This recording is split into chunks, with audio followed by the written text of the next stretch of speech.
And I want to say we're live. We're live, everybody. Sabah, everybody. Sabaho. Hopefully you're doing great. Happy Saturday. Happy Saturday morning with tech, episode 57 on the 6th of February, 2021. So 262021.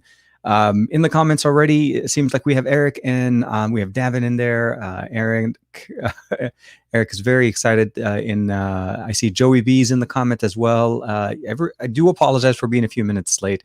Sabaho, hey Davin, of course, early bird Davin, always Davin, and El Josa as well as in the comments. It's an interesting week. It's the end of the week for me, and it's somewhat of a I don't know how to explain it, but I've been on a somewhat of a kick. I've been posting videos literally almost like daily for about a week now. And Gary, good morning. Amira is in the chat as well. Gary the fireman. And I thought I was trying to figure out a way to kind of like step away from that, try to reduce that, and maybe next week will be the week I start. For sure, it's been an interesting week. The Galaxy S21 has been in the office for about a week now, a little over a week. And many people are starting to get them. I see that. I see Josh is in the comment. Good morning, Josh. Sabaho. And then Davin ordered the Liberty Air 2 Pros, which, by the way, in my opinion, I feel like they're truly one of the best pair of headphones that you can get on the market right now, just from a sound quality. And they should be there on Tuesday, absolutely. And it's definitely one of those things I'm pretty sure you're not going to regret ordering them. And I feel like between the fit, the quality of the audio, the playback, the connectivity, and all of the functions that they offer, make sure you download the app. Make sure to customize the audio experience. You're going to be enjoying it a lot. Scott's in the comment as well. Marilyn, of course, Sabaho, and everybody else joining us. So I posted quite a few videos. Some of them are accessories. Some of them obviously are. One of them actually was on the N100, which was also something that I've been kind of talking about. Not that many people in the US, I guess, had an opportunity to review it or even get a chance to use it. And as a device sold on from OnePlus or even from T-Mobile, because it's actually available for like Metro from T-Mobile, you're able to pick it up for quite reasonably at like about $180 retail. I picked it up for $150, which was even better. And that was, to me, was the surprise. I mean, what can I get? What should I expect from OnePlus and One Nord is standing from OnePlus at the $150 or the sub $200 market, which is sometimes is a hit or miss, right? Depending on what you're getting, depending on the manufacturer that you're working with, you may be, using something that may not be realistically usable. But it is one of those things that, it's one of those things that, we always appreciate once you definitely get a chance to play with.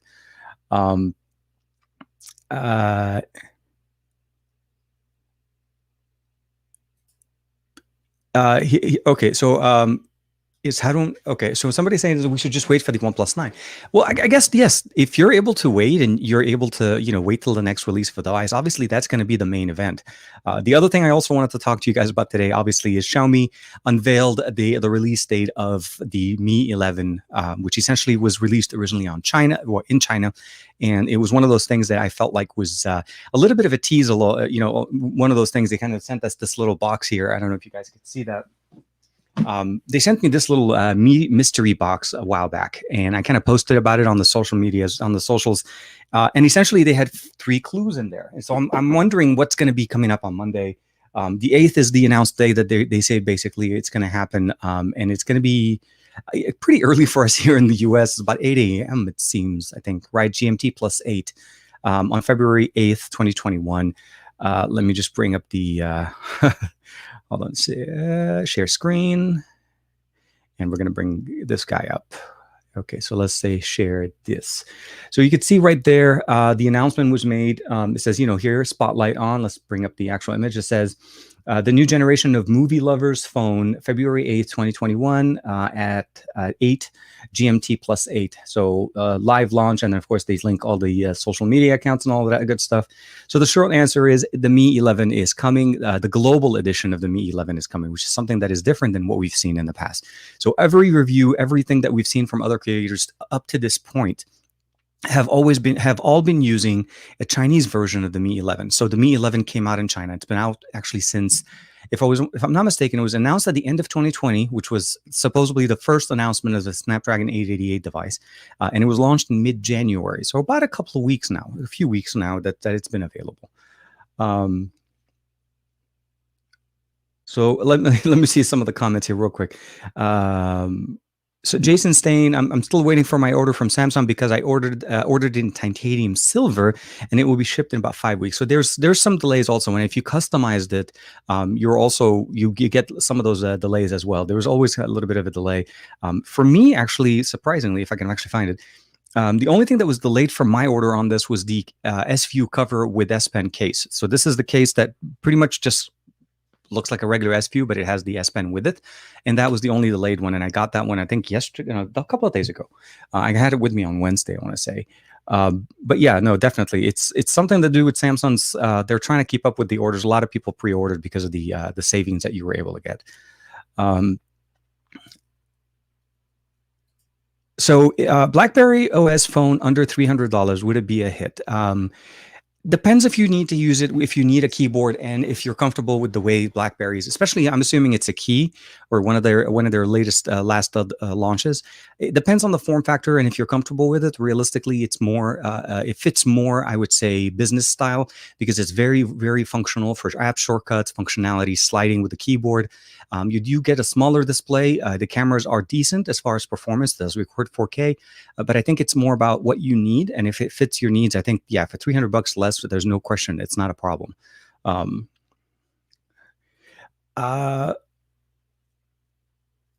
you bring Earbuds Pro for Samsung? The AirPod. Okay, so the Samsung AirPods, not the AirPods, the Samsung the Buds Pro. He threw me off with the word Air. Are actually pretty decent headphones. They're decent in the sense of what they are offering. I don't think they're the best option. I actually would probably recommend it if you are really looking to be heavily into the Samsung ecosystem, like you really like those functionality and you want to be able to experience that 360 audio that they're offering through the Buds Pro. I feel like then you can justify it. But the reality of the matter is you are much better off if you go with something like the Liberty Air 2 Pros. I think those are much better sounding, much better priced pair of earbuds, and I'm hoping that you'll be able to find them for a much better price. Not to say that they don't sound good. The Buds Pro do sound good. I feel like from a stack, I would say, the Buds Pro sounds pretty here, but the Liberty Air 2 Pros are even higher than that.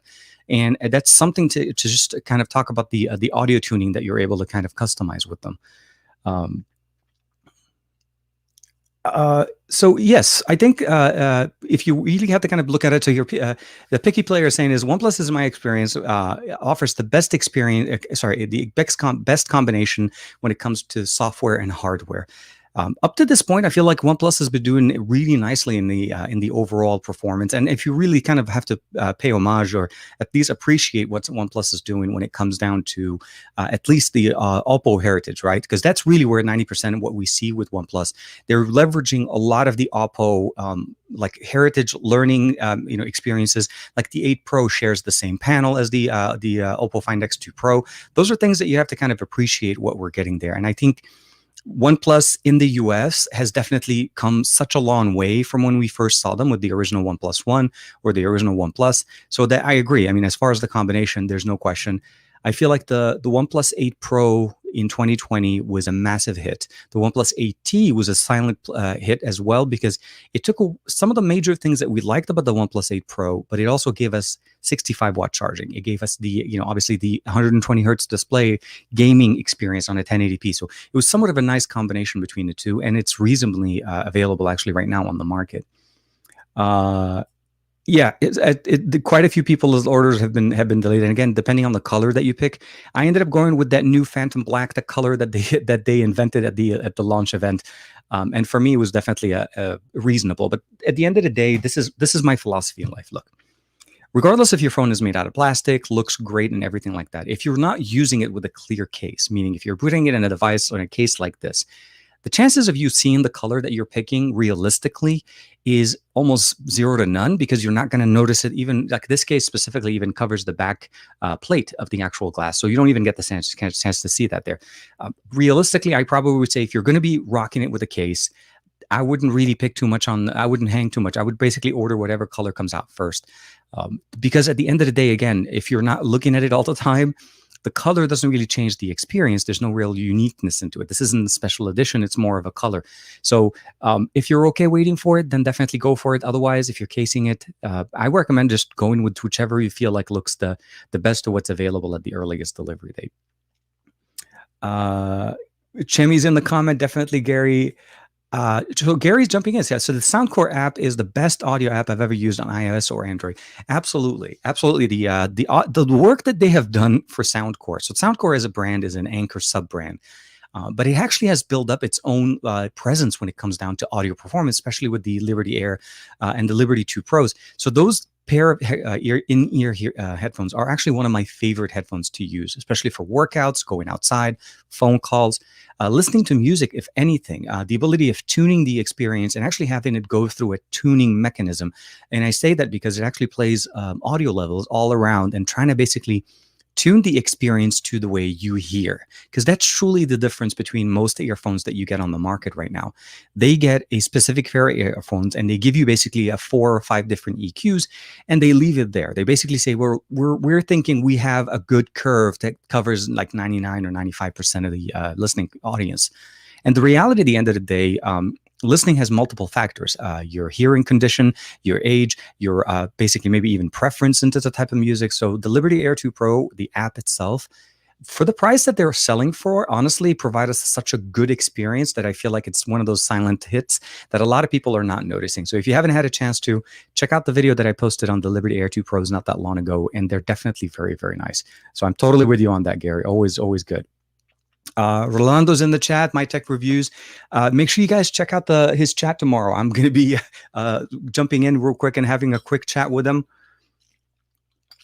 And, hanging out for a little bit. Rolando and I haven't had a chance to hang out in person for some time.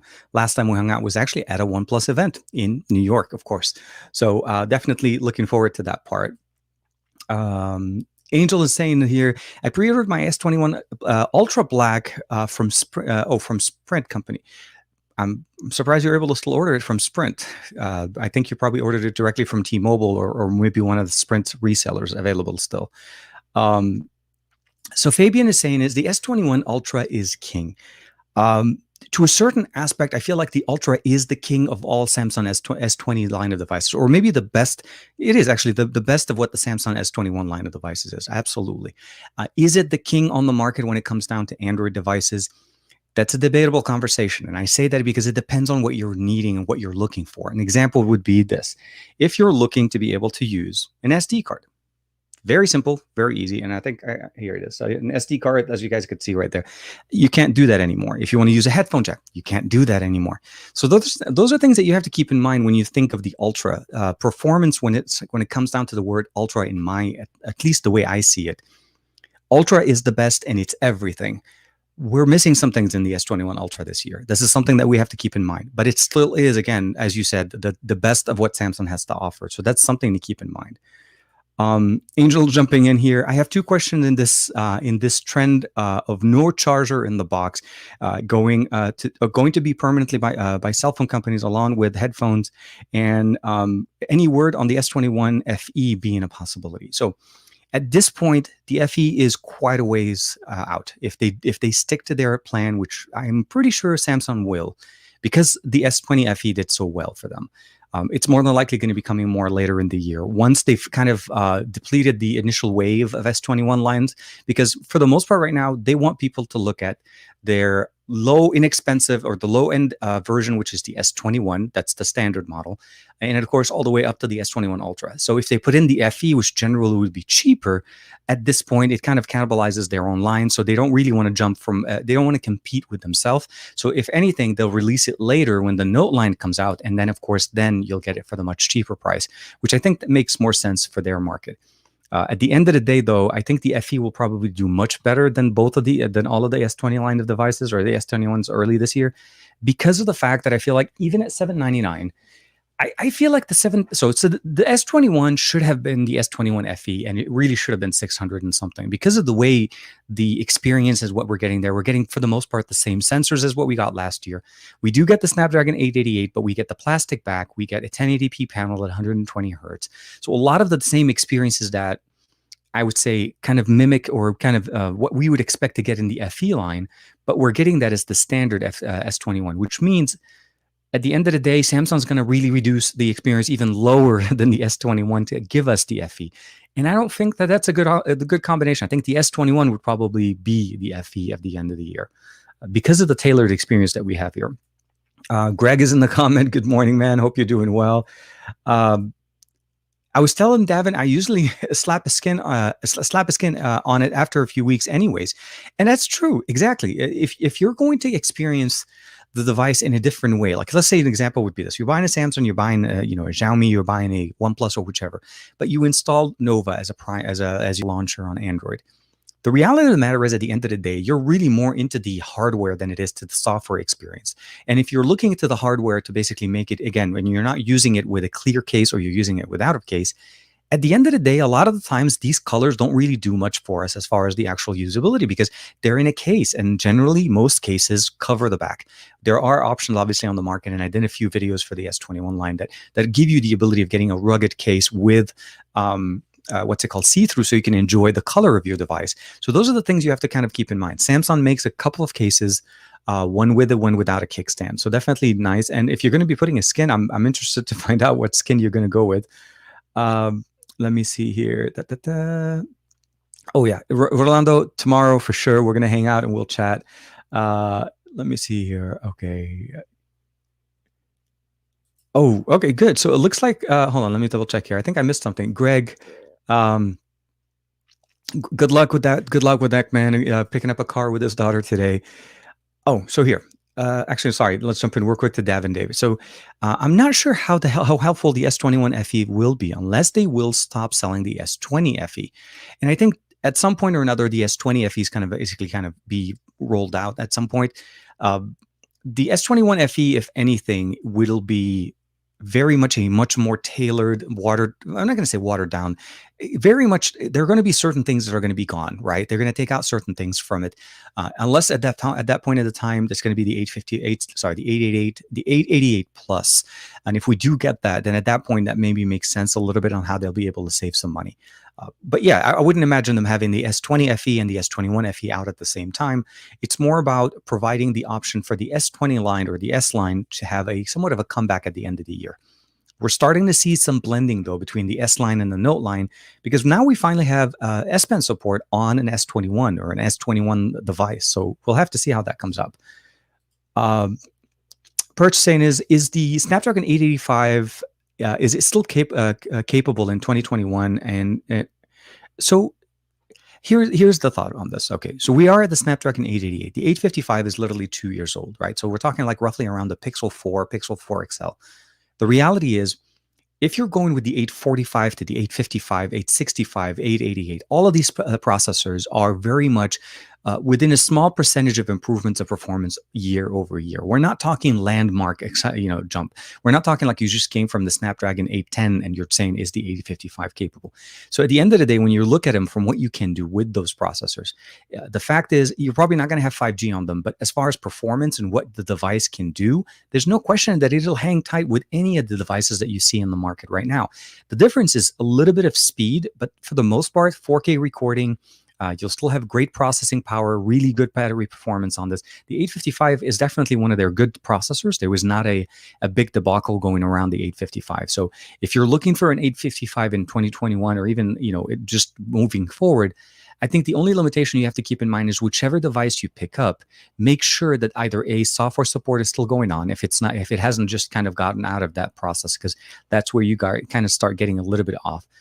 If you're able to go into a little bit more remodding it and getting a custom ROM, the life of that phone can even last even longer because the improvements with custom ROMs will take you even further. So yeah, absolutely. The 855, no question, very much a good contender, even in this time.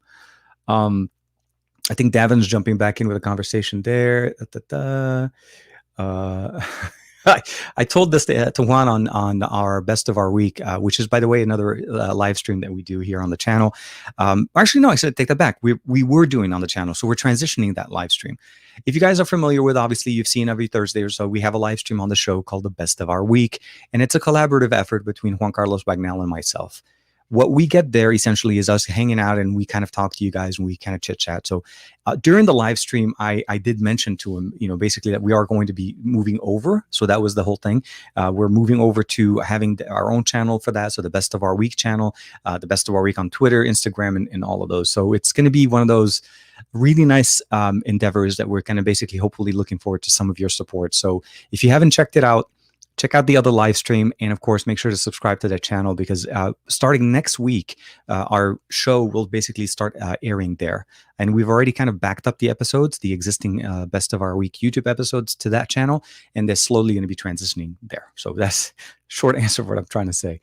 And I did forget what I was actually talking about before. So let's jump in. Here.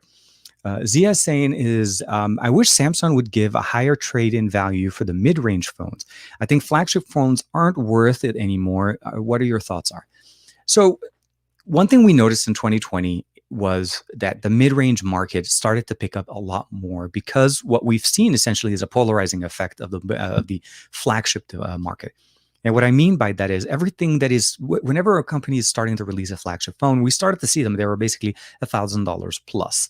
OnePlus actually has been a little bit in a different situation. Their best version of the OnePlus 8 Pro was $1,000 at $999, but they started at $799 or $899, I think.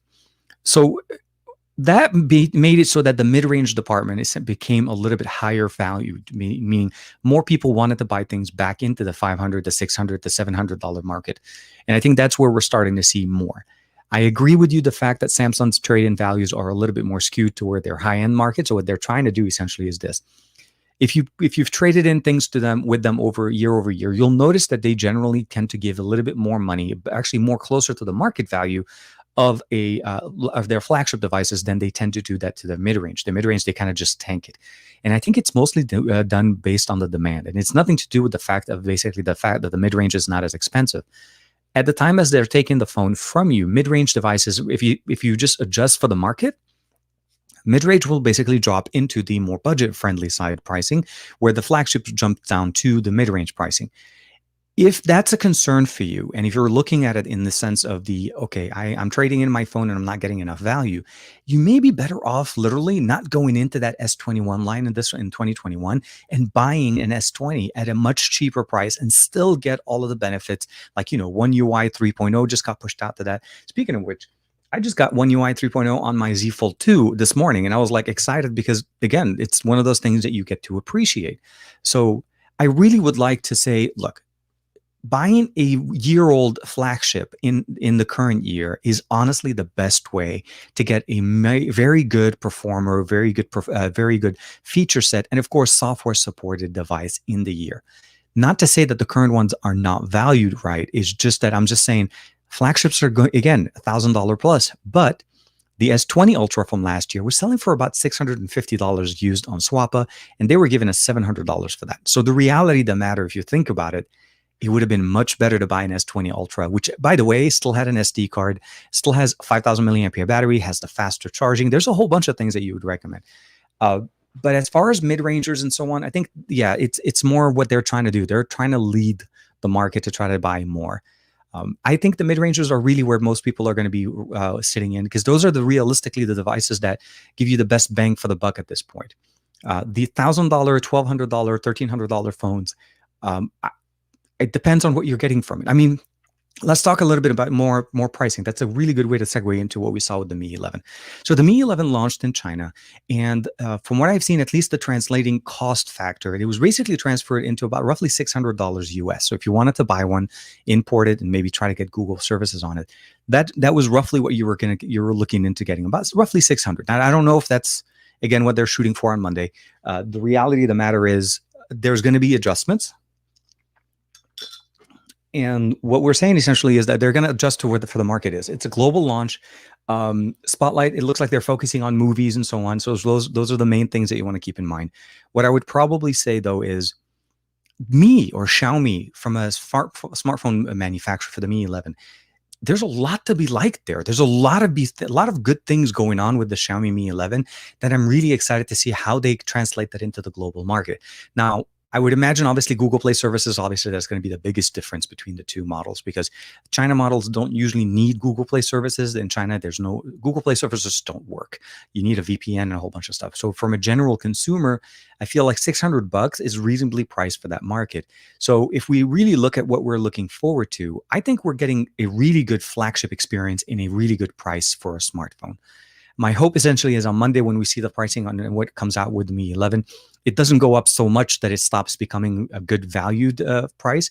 But those are the things that I'm really saying is we should start focusing on some of the other options available on the market. The OnePluses, the Xiaomi, some Oppo devices are actually reasonably provided. I mean, Oppo is more of a premium brand, I feel like, it's compared to what OnePlus is offering. But between Xiaomi and Realme and all the other options that we have available on the market, there really is no reason for us to feel like we only have to go to either Samsung and Apple as the only two options on the market. There's a lot of things that are very good. And if there is any indication from what I've seen on the S21 Ultra with the Snapdragon 888, is that this processor is doing so much more for devices than just the device manufacturer. So you're getting so much more with it, between the modem compatibility, the improvements with the triple ISP performance there. So cameras will get better performance, as well as the fact that we also have different options to be able to select from. So we'll have to see how that goes. But I'm really excited about for Monday, and I can't wait. It's going to be a little bit early, but for me, realistically, I wake up at about 5 a.m. Pacific, and I think, if I'm not mistaken, I need to double check the timing. It says 8 o'clock p.m. GMT plus 8. So if it's 8 o'clock p.m. in the UK, I gotta figure out. I gotta work out the timeline. If somebody can figure that out, what is Pacific, I would love that. Let me see here. I think I may have missed some comments in here. Cherry.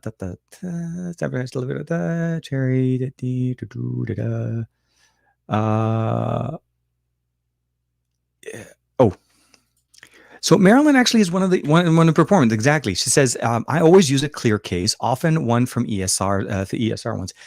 Thank you very much for plugging in ESR. They're not a sponsor of the channel, but it was one of the cases that I had an opportunity to check out. They did actually have quite a nice set of cases. And the case that I was using prior to when I got the S Pen case is the case that they sent me with the nice little X logo on the back. That just looked very unique. It's a thin, slim design. It wasn't a clear case, but it was definitely very nice. And I love the fact that we're able to get cases like that to be able to enjoy our devices. So that's the thing. If that's a factor for the way you use your phone, then definitely get the color that you prefer, because you're definitely showing it. You're appreciating it more when you see it like that. Because when we put our phone on the table, we want to be able to enjoy what the actual color does if we're able to see it. Okay, so SSJ SSJ2 Bardock, way to go. Okay, I like the name on this guy. Okay, quick reference: Bardock is Goku. For a Dragon Ball's fan, Bardock is Goku's dad, and one of the things that obviously he's saying is Super Saiyan 2 level 2 Bardock was always going to be kick-ass. I don't know how he will hang with Goku as SSJ God, or God Red or Blue. So let's talk a little bit about that. So if you had a chance to check out my video from yesterday, I posted a video talking about obviously DeX and EMUI 3.1. Now, Samsung took out the SD card from the S21 line of devices entirely, so there's no SD card. And we don't have a headphone jack. But what can we do to really utilize the horsepower that we're getting with the Snapdragon 88? If you spend $1,200 on a smartphone, should you need to consider when you're going out, when you go to school, do whatever, you want to basically get that full experience, do you really need to go out and take with you a full-priced laptop for another $1,500, $1,000 laptop? This is where I think the Next Stock touch was going in with the video that I did yesterday for you guys. Next Stock is and I'm sorry, and I say this without actually showing it, which is a really funky little thing here. So let me do this. So this is the Next Stock. This looks like a laptop. It actually kind of works like a laptop, but this has no CPU, no GPU, no internal computer components, other than the fact that this is a touch panel, a battery powered on the bottom. There's a massive battery in there, 4 speakers. We also have USB-C connectivity on the side, as well as full HDMI in. And then on the other side, which is what, to answer your question, is there's a micro SD card. Oh, let me see if I can do this. Micro SD card. There's a headphone jack, a USB Type A function here. And once you connect your S21 onto this and use it like a laptop, you're still able to use your smartphone. you're able to actually add two external sources of data, meaning a micro SD card and a full-size USB Type A thumb drive. And that's directly into the USB-C connection that you have in there. On top of the fact that your laptop, or the Nextdock Touch, charges your smartphone and gives all of those connections. And you actually have a touch interface to Samsung DeX on a laptop shell. This little guy can actually make your phone work like a laptop and give you all of the functionalities, meaning I can sit there and listen to music using my headphones without having to use Bluetooth on a Samsung device. And of course, I can edit videos, I can watch movies, I can do whatever I want.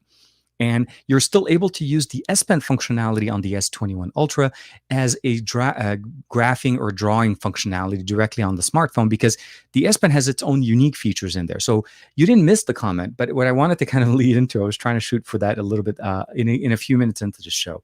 So those are the things that I'm very excited about when it comes down to smartphone functionalities. What can we do to utilize them? A smartphone that costs $1,300 that is used purely for just scrolling Instagram and YouTube and sending and receiving emails and doing just standard normal activity on that smartphone, I feel like is such an we overpay for that type of technology. We really need to push the limit of what we're getting. The 888 is truly, I would say, laptop experience, really very much a laptop experience based processor. We've seen what Apple did with the M1 processor. We saw what the S8X, I think I want to say the 8CX, sorry, the 8CX processor that we saw last year from Qualcomm. They have laptops running Windows X on them. So the Surface X is running on actually an ARM processor. So the reality of the matter is, if you're not using your phone more so, meaning you're doing more with it at that price point, you really should be more realistically buying at, like I say, a $799 mid-range device. So that's the function that I always really appreciate when we see these things, these accessories that help it. I tested it out with the S21, the S21 and S21 Ultra. The S21 Ultra for me felt like at that point I'm really rocking a laptop. The functions were so smooth. The full system. So my phone was running dual apps on it on one side. I was using a thumb drive and a micro SD card. I added a 256 gigabyte SD card to this, as well as using USB-A connection. I'm able to also use like a wireless mouse if I want to use that. It has its own dongle. I can use a Bluetooth keyboard. I can connect it to the monitor. There's so many more things to do, but the laptop shell makes this into truly a powerhouse. Multitasking to the next level. Absolutely. And surprisingly, when I checked out Nextdock, actually, it seems like, I don't know, some people mentioned it to me that Nextdock Touch is not available on their site, but they do have a new version that's coming out in literally a month, like in March, and it's called the Nextdock. It's actually a flip display where the display no longer now just sits in one format. You're able to turn it over and actually use it fully as a touch interface. So I'm really hoping there's going to be some pen input functionalities into that. Once you take away the keyboard, that becomes something very exciting. So I know I lingered a little bit too much there, but yes. Let me see here. I think, thank you.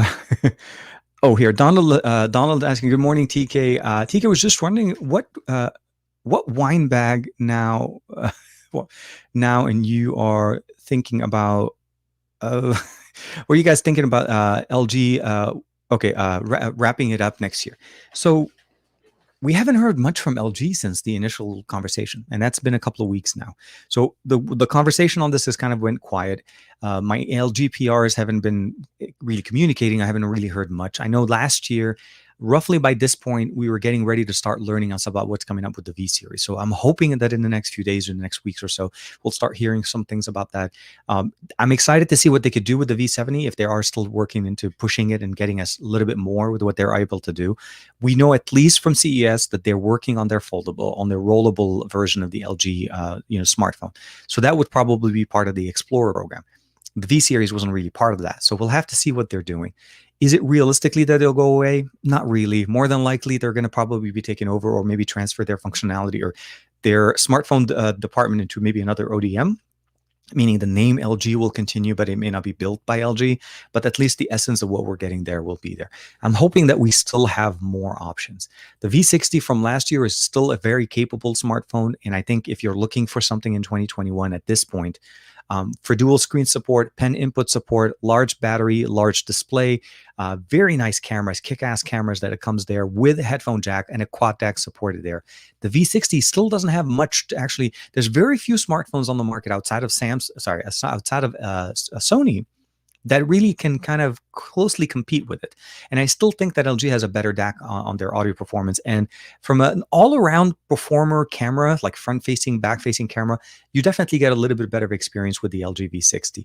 The Sony, the Xperia 1 Mark II definitely is more focused towards the back sensors. And I feel like in that department, when you use Cinema Pro, and of course, now when we hopefully get the 4K 120 with the Android 11 update, speaking of which, I gotta keep checking. Like, I mean, seriously, it was one of those things. Like every morning I wake up and I'm just like, am I getting it today? Am I getting it today? Is it happening today? But let's try it. We'll do it live. Let's see. Is it gonna be? Is it? No. Last Saturday on the live stream, I forgot who it was, but somebody mentioned that the Tab S7 Plus got the Android 11 update, and sure enough, it came in the middle of the live stream. And this morning, Saturday morning, I got my Android 11 update here on the Z Fold 2. So we'll have to see. Davin, Juan made a great point recently. I wish Samsung would slim down their line and really focus on their better experience. That's something that, it's hard. It's a tough thing for companies to do, especially when they don't see the return or the ROI on their investments when they're starting to push devices. 2020 was a little bit of an interesting year.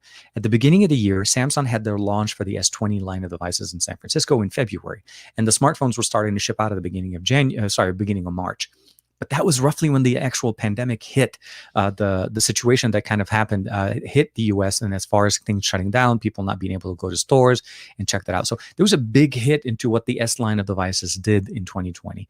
Note did have a little bit of better performance, but then the Note is really more of a niche kind of, I would say, market experience. So it's really hard. So when you see things like that, what companies tend to do is to try to provide more phones to try to recoup. Hence the FE functionality. So they had the FE with the Note 10, and then they brought back the FE with the S20. So they're kind of like, well, what can we do to release a phone that makes sense?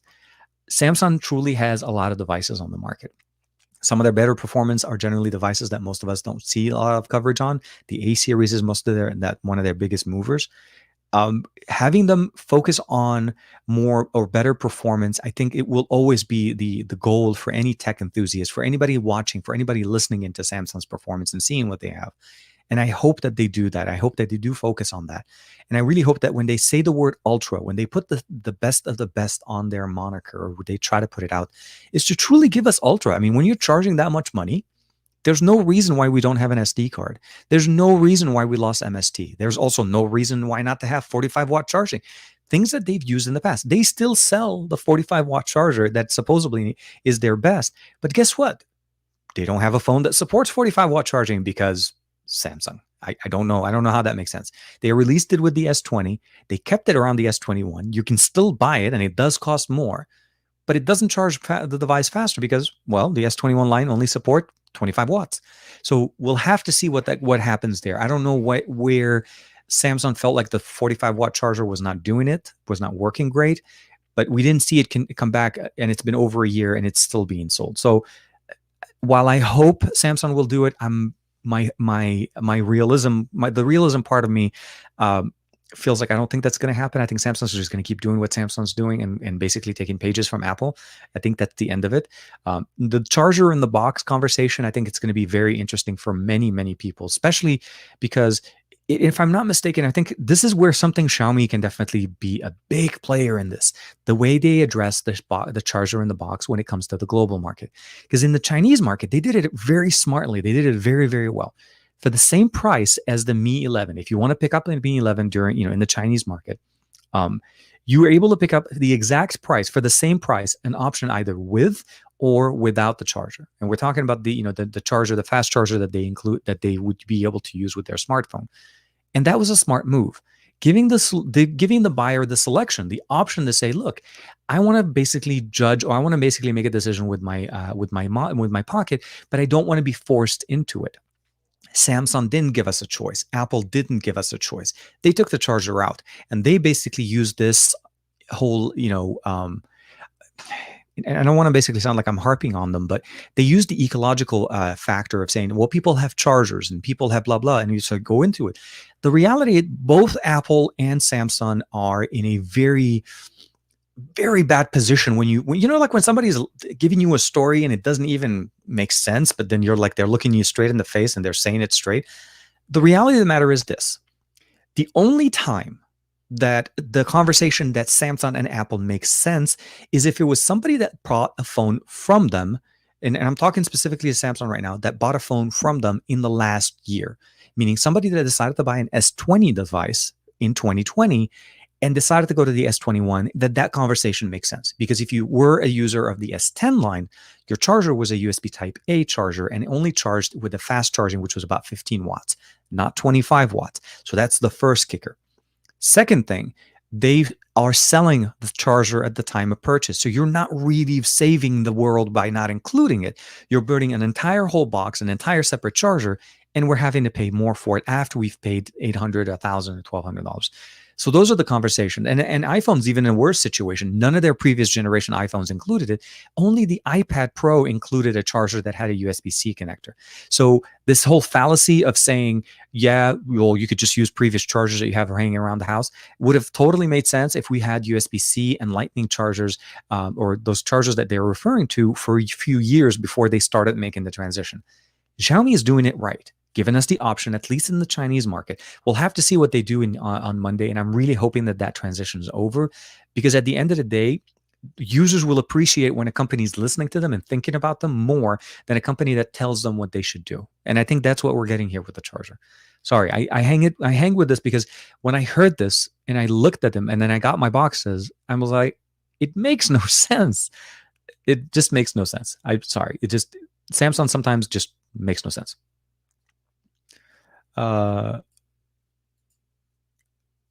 So, absolutely, the Ultra itself has a very, very nice display. I think it's one of those things I really appreciate about it.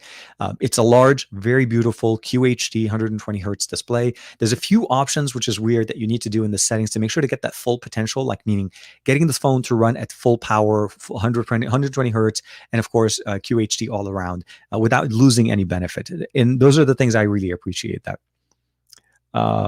Angel is actually TK. Thank you for the platform. I hope you have a wonderful rest of the day, man. I appreciate it.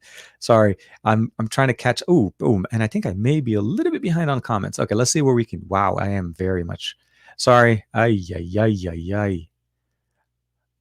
Whoa. Okay, we're gonna have to speed through this. I'm pages and pages behind. Okay, so let's do this. Let's do this real quick here. So, hello, sir. I just bought a Motorola G5, aka the Motorola One 5G, but I'm having lagging issues with Motor Launcher and recent app but I'm not able to fix it without something about this. I'm not sure if it's something to do with the fact that you probably have a lot of applications running in the background. So I'd recommend maybe a battery management app. A background app management app. That's a long one to say. More than likely, I wouldn't recommend installing anything separate from that, but I would really look into basically having something that closes all the background processes. That's going to be the biggest concern whenever you get the Android One. They're typically underpowered, and the performance of Android on them is obviously tailored to what you're getting in there. The S Pen looks bigger on the S21 Ultra. How does it feel, better or worse? Same compared to the Note 20 Ultra. The S Pen on the S21 Ultra is bigger than the S Pen on the Note 20 Ultra, but it is smaller than the S Pen on the S20 on the Tab S7 Plus. It's a non-powered version of the S Pen that doesn't need power, which is different. So it works with basically the Note 20, the Tab S7. It works the same exact way. It feels better because it's a bigger pen, and you don't have to worry about finicky little bit of pen that you have to insert. So at the end of the day, I feel like from an experience standpoint, where we did lose the functionalities of Bluetooth at this point, I'm hoping that at least the value of having an S Pen is definitely more. So definitely works better, feels better, and I think it's in many ways more like a pen as opposed to a smaller pen, which the S stands for. I think it's a small pen. Let me see here. What else? Here, Perch is asking. So the LG V50 only have one custom ROM. Also, the bootloader is LG in the recent years has been locking in and being a little bit more locked when it comes down to their bootloaders and allowing people to unlock them. And of course, by the time we get development on them, it gets a little bit behind on them when you're able to use them.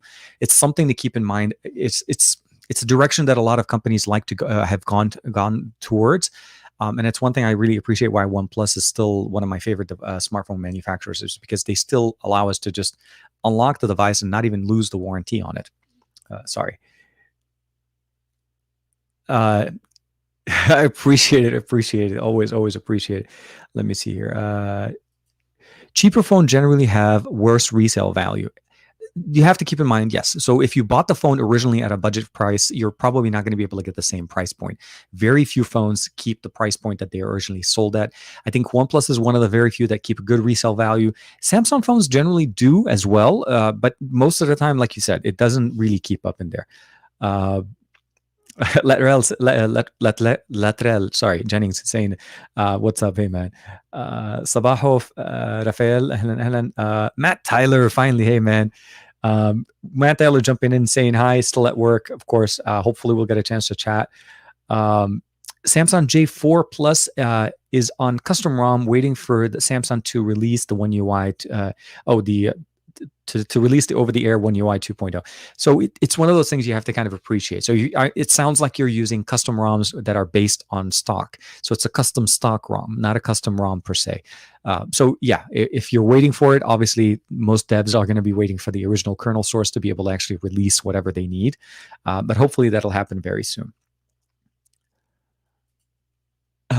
You said One UI 2.0 on the Z Fold 2. I think you meant to say One UI 3. I did. We were on 2 for so long that I just literally got One UI 3.0 on the Z Fold 2. And let me see here. Okay, here we go. So yeah, the One UI the One UI 2.0. Oh yeah, I got to reset up. There's a whole bunch of things. I literally got the update before the show, so I haven't had a chance to customize things and get things set up. You're right. I meant to say One UI 3. Here, Alexander saying, been reading a lot of chatter about the S21 Ultra badly overheating with minimum tasking. Is it strictly on Exynos issue? At this point, it sounds like it is. It sounds like the Exynos, while it has improved a lot on what we've seen from the past, it still seems like Exynos is having some concerns. Now, I can't say 100% what's the conversation on that, but it's not necessarily the same way where it was on the Exynos 990. It was more when you start pushing the limits of it, where it starts to overheat. So those things are, we're starting to see some comments on them. The Snapdragon performs much better. It does have better thermals in my performance, and I've been pushing it for over a week now. I haven't had it where it just started overheating, and I'm taking pictures, videos, 4K, even 8K at some point. Working up my review on the unit after using it. So I wanted to give that kind of, and also want to see if there's any updates pushing. But I would keep an eye out on that. I don't think it's been as bad as it's been in the past. Let's just say that. Let me see here. Okay. Purchase saying is, I heard the news that the Mi 11 China ROM will not work on GMS even if you sideload it. We've seen more of those in the past, but I think what will end up probably happening is maybe trying to wait for the ability of unlocking the bootloader through the standard format with Xiaomi, and then at that point maybe using more of a stock ROM, like maybe a Lineage OS or something like that. I would feel like a little bit more functions in there. Unless you really like MIUI 12, that's going to be a little bit of a change. But yes, it tends to be harder every time, but the only thing I would probably say is once they're able to get access to the global model and they start able to be able to work it, we'll have to wait for that. And typically they're able to do so. Hello, sir. I just bought the Moto. Okay, I think we just talked about that one. The lagging issues. So here's the concern. When your device doesn't have enough RAM to be able to run everything smoothly on the stock launcher, I don't recommend installing a custom launcher, because typically you're running 2 launchers on top of each other. The stock launcher still exists on your system and it's taking up some of the RAM. This is where I recommend, if you're able to mod it, meaning getting into a custom ROM and remove some of the stock experience that are maybe lagging the system, that can help you improve the performance, but it does depend on your comfort in modding and getting into custom ROMs. Those are the things that typically will help with Android One type devices, because typically they're not overpowered. They're not really heavy on the hardware. So they're really meant to be more tailored. I'm really sad to say that Android One is not performing well, because it's already a watered down version of standard Android, which is supposed to work better on underpowered devices. Um, let me see here. Please, Hisham is. I really wish I didn't have.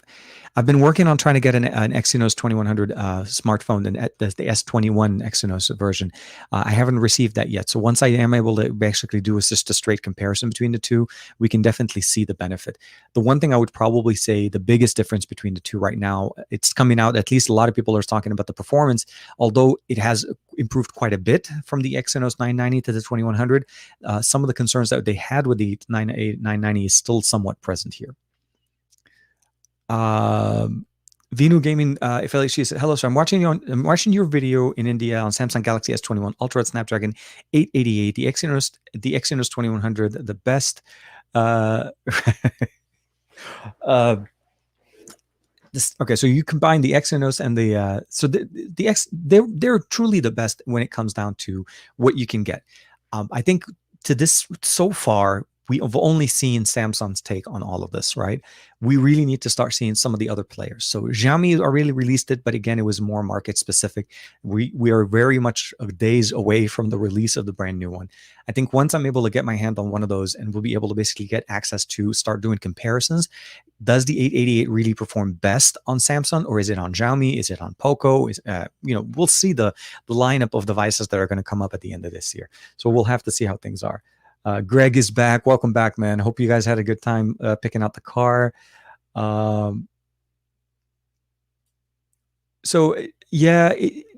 Believe it or not, we have a lot of great fans in the chat. We have a lot of really good supporters, and always appreciate it.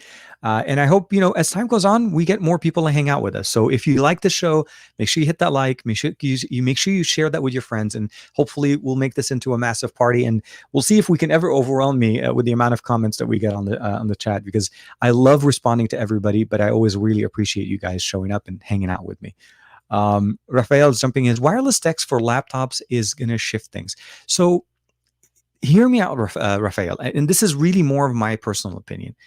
If you are on a laptop, like I'm talking a PC, right? It's just a format PC. There's an operating system. You have CPU, GPU, all of the normal functions. Having DeX on it really doesn't serve you much, other than the fact that you're using things that are on your smartphone.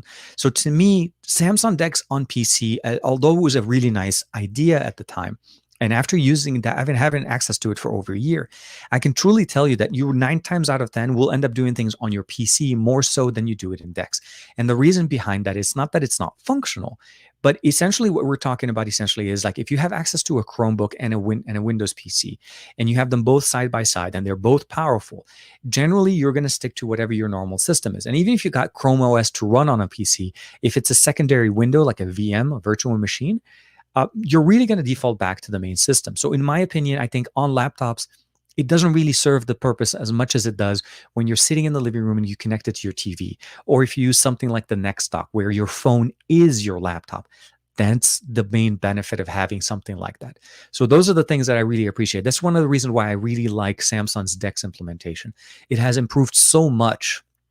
We have gesture support, keyboard shortcuts, application support, recent tabs, access to 5G now with the new 5G technology that we see there, S Pen support on the S21 Ultra with it. It was a lot of things that we normally don't get. And I really think that I can go out with the Next Dock and my S21 Ultra and not worry about not having my laptop with me. I can edit videos, render videos, upload them with super fast connections. My phone's always charged at the end of this experience. And at the end of the day, I can actually add SD card support, meaning I can transfer data from my phone to an SD card and keep it backed up. Keep a 512 gig card on that Next Dock, and every time you log into it or you're using it, back up your content. Sorry about that, and make sure your content is there, and you still have access to all of the things you want. You don't have to spend more money. So those are the things I really am very excited about. And yes, DeX is very much a powerful. For portability's sake, absolutely. Good morning. Good morning. Everybody, good morning. Say hi to everybody here. Let me see here. Here, I think I left the prospect of running wireless stock. Wireless stock Android desktop mode on a phone over Windows 10 times Windows 10X machine. I hope we get to that level. I really hope that Google finally takes the wraps over Android 10 desktop mode, because we're at Android 11. They're starting to work on Android 12 already, right? But we still don't have desktop mode realistically. LG did a job. LG did a decent job to actually customize it, but at the end of the day, it's still not functional as much as what we see Dex. And Dex is built on top of Android. It's not big. It's not native. Huawei does the same thing with their EMUI desktop, and I feel like both Dex and EMUI desktop are much like light years ahead of when Android 10.0, well, Android desktop is right now. But if we're able to get it there with desktop wireless, I think that'll be really nice. Some Snapdragons are not overclockable. In general, most smartphones can, depending on the kernel that you install and depending on how the system, the ROM that you're using. So the overclocking process, it's not like a PC processor where you have to have the K processor to know that it's overclockable. You're able to push some of the limits that you're able to get out of your smartphone, but you have to remember the thermals and how things are set up. So the reality of the matter is, I don't necessarily recommend overclocking your smartphone because the improvement is so minimal. You're not like jumping from like 3 gigahertz to 4. We're talking, small incremental numbers that at the end of the day, I don't really feel the big benefit from there. I think your performance would definitely benefit more if you get a really good kernel that allows you to actually overclock, overvolt to undervolt the system to get the better performance, but not necessarily overclocking the CPU. So getting it much more, I would say basically tuning it to much more precise levels. But it does require somebody more comfortable playing it, and you have to obviously use a third-party app. Sometimes custom ROMs include that as part of their settings app. Let me see here. ER 1980. Good morning, man. Sabaho, ahlan. Okay, so Rafael jumping back in. $1,300 wouldn't hit that hard for anyone if way more people weren't. Rafael, man, no. You have to keep in mind is the reality is when you go into a store to buy something, when you are doing your own purchasing, realistically. Your capabilities and your own personal, I would say financial capabilities dictate how your decision is being made. It has nothing to do with basically, having or not having, because you could be somebody that's doing well off, but maybe just doesn't feel comfortable paying $1,300, $1,400 for a smartphone because that device or that type of technology doesn't really do as much in their life as maybe, let's say, saving that much money and paying it for the car. So you have to understand that the decisions being made are factored in by many things, not necessarily how much money you have, because there are options if you really want to be able to get it to basically finance it and do things. So it's not always about that, but you should always make a decision based on what you're able to do and what you feel like makes a benefit into your life. Are you going to do more with that smartphone at $1,300, or should you pick up a $500 to $600 Pixel that will do 90% of what you were looking for and actually, for the most part, exceed the expectations when it comes down to camera performance? Let's see here. Okay. So Latrell saying, I hope a future Nextdock has wireless DeX compatibility. I'm pretty sure I pretty much refuse to plug in my phone and always wireless charge my device. Only if I really need to plug it in my phone, and I will. So it depends on what you're looking for, but I'm with you. The fact is, the function of what Nextdock's offering us right now is it's a capability of charging your smartphone, capability of getting you access to SD card, headphone jack, USB Type A option, and of course give you that laptop experience because DeX runs so nicely off of it. Wireless DeX on it, I think, would be something that's really nice, but keep in mind, wireless DeX generally works over Wi-Fi, meaning it's not a direct connection to your TV or directly connecting to a monitor. It's connected to a Wi-Fi, which is generally a centralized hub, and that's where both you and the monitor and the TV have to be connected. So for Nextdock to support this, there's a little bit more than just having wireless. There's a lot more development. I don't know if that's the generational jump that they're going with. There are other options to have your HDMI functions out. Wired, I feel like, still benefits us the most because it gives us access to those other options, as I mentioned. The SD card, the headphone jack, the USB Type A, also charges our smartphone at the same time and shares the network connection between the phone and the wireless DeX at the same time. So there's a lot of things going on. And I think USB-C is still the best, fastest option, especially when you're talking about data transfer, not just necessarily using DeX, meaning just to have DeX access. Because when you think of it, wireless DeX requires a couple of other functionalities as well. For Next Dock to work, they would also need Bluetooth functionality. So not only are you connected via Wi-Fi, but you're also connected via Bluetooth. There's a lot more connections between the two, and more than likely, your phone's going to be sitting next to the dock anyways. So why not plug it in? Mehub is asking the S20, Note 20 Ultra or the S21 Ultra? Note 20 Ultra, hands down, no question. If you'd like to know more, please, I'll definitely explain that if you want. Or conversely, companies stop price gouging, and we do a price control and advanced tech to the real premium. That's a much better direction. I think it's the reality. I think over. And I don't really have a way of explaining exactly how Samsung's price marketing is, or even Apple's approach to this. Because at the end of the day, if you think about it, it is truly more of an R&D based, really. I don't think the hardware costs $1,300, but I think when you start factoring in their advertising budget, their presence, everything that Samsung and Apple does, that's generally what causes the device to go so much more. I mean, LG's budget is not anywhere close to it. And in the same year as Samsung released a $1,200 phone, LG released something that is actually, in my opinion, much better for $799, using the same processor, same 5G towers, because they both use the same 5G technology. They had the same processor and modem in there. And it still to this day performs much better, in my opinion, when it comes down to camera performance. The 4K 60 capability that was just announced with the 888 on the Snapdragon S21, the S21 Ultra, or the S21 line of devices, believe it or not, was there with the Snapdragon 865, last year with LG. So Samsung maybe introducing some features as brand new, but this is no different than what Apple does when they incorporate 5G into their smartphones. Let me see here. I wish I wish there were things like that to be possible, but unfortunately, I'm one of those people that ended up having to trade in their S20 Ultra to get the S21. So my S20 is for the most part gone.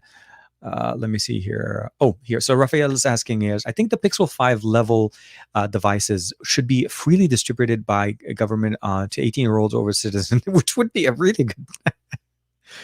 I don't think so. Here is the thing. Although your idea is very, I would say, optimistic, and I would hope that maybe there's options like that. Very, very few people would be comfortable getting devices that are sponsored by government. And I think it's more about, this choice. You want to be able to choose what you want, not necessarily go into a place and you only have one selection. So the choice is what you're really kind of working with. And you also have the competitive competition where you go with companies and different options. So I think those are the things you want to keep in mind. Although the idea makes sense, and there are options for seniors in the US, at least, to get low budget smartphones that are able to be distributed for people that are maybe either hard of hearing, hard of sight, or not able to see well. But those are more intended to be more assisting type of technology, not necessarily a smartphone, a true smartphone experience, I mean. Let's see here. Okay. SSJ2 Bardak.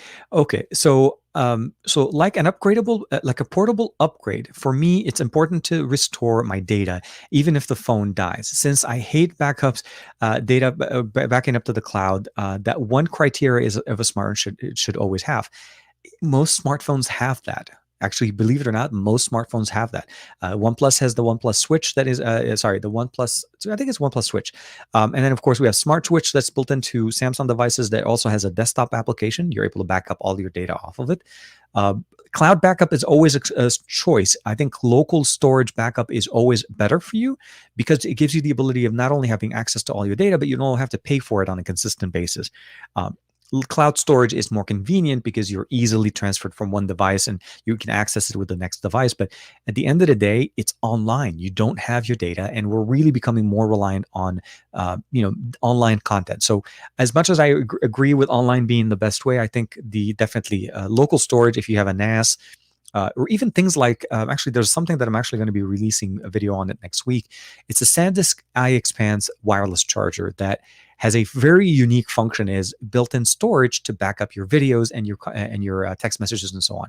And every time I put my phone on the charger to keep it charged up, it connects via Wi-Fi direct between it and the charger, and the wireless charger, and it transfers all my content and backs it up there. It doesn't delete anything. And that for me is a very big win. So things like that, I always appreciate having for. So keep an eye out for that for the video next week. You guys would definitely enjoy that one, definitely for sure. Um, Oh, okay. I'm a little bit behind. So we're stating that there is a V70 leak, and I really hope that it ends up being something that does materialize. Let me see here. Greg, always, I think I'm catching up. Unboxing Mania. Hey man, how you doing? Uh, okay. So here, Dumur. Hopefully, I'm saying that correctly. Should touch screens and display manufacturers matter in the choice of a device? Because from what I've heard and read, some brand like the TN displays and GoodFix have been really good. So technology, when it comes down to displays, it will always be a choice. Yes, manufacturers will always have a different performance. We've seen this in many generations, where a certain OEM, insert name here, releases a device, but it basically sources their panels for their devices from two different manufacturers, and one of the manufacturers tends to have a problem. This is very much what most people do with PC monitors. The consideration of what, like a TN panel as opposed to a non-TN panel, an OLED versus an LCD, an IPS, all of the different little specifications that we look into. At the end of the day, I would probably say that for the most part, most displays nowadays are very well at 1080p to QHD. They're very good panels. What you get the differences behind them is not necessarily the quality of the image, but it's more so the panel quality, but also the nit, the brightness level, the performance, the refresh rate. We're starting to see basically a standard now that almost nothing runs at 60 anymore, and everybody's at 90 to 120 refresh rate, even 144. And those are the things that we really have to appreciate. I would say, if you're looking for a smartphone, the same way you pick a Snapdragon version over an Exynos, an 8 gig to a 12 gig, you really should also pay attention to what display technology that you're picking up, because that is a big factor of how the pricing of that phone was put together. So really look for that nice medium between price to benefit ratio so that you're getting the best experience. But I would always pay attention to that as well. Marilyn's jumping back with rollable is very intriguing, seems more sensible than folding. So when we start looking at it realistically, it is to fold in a certain way, if we have to keep in mind. So where the Samsung or all the devices that we've seen to this date have been more considered folding, meaning none of them really fold. So I really want to make sure people understand that all of the folding smartphones on the market never fold. A fold is, I don't know how to explain this correctly, but like this. Okay, even though this phone looks like it's closed and looks like it actually, like the panel inside is actually closed like this, in reality, it's actually sitting in more of a U shape. It's actually more bent. And that's the same technology that we see with the rollable smartphones that we're seeing coming out. Essentially, the panel rolls up and rolls in and rolls out.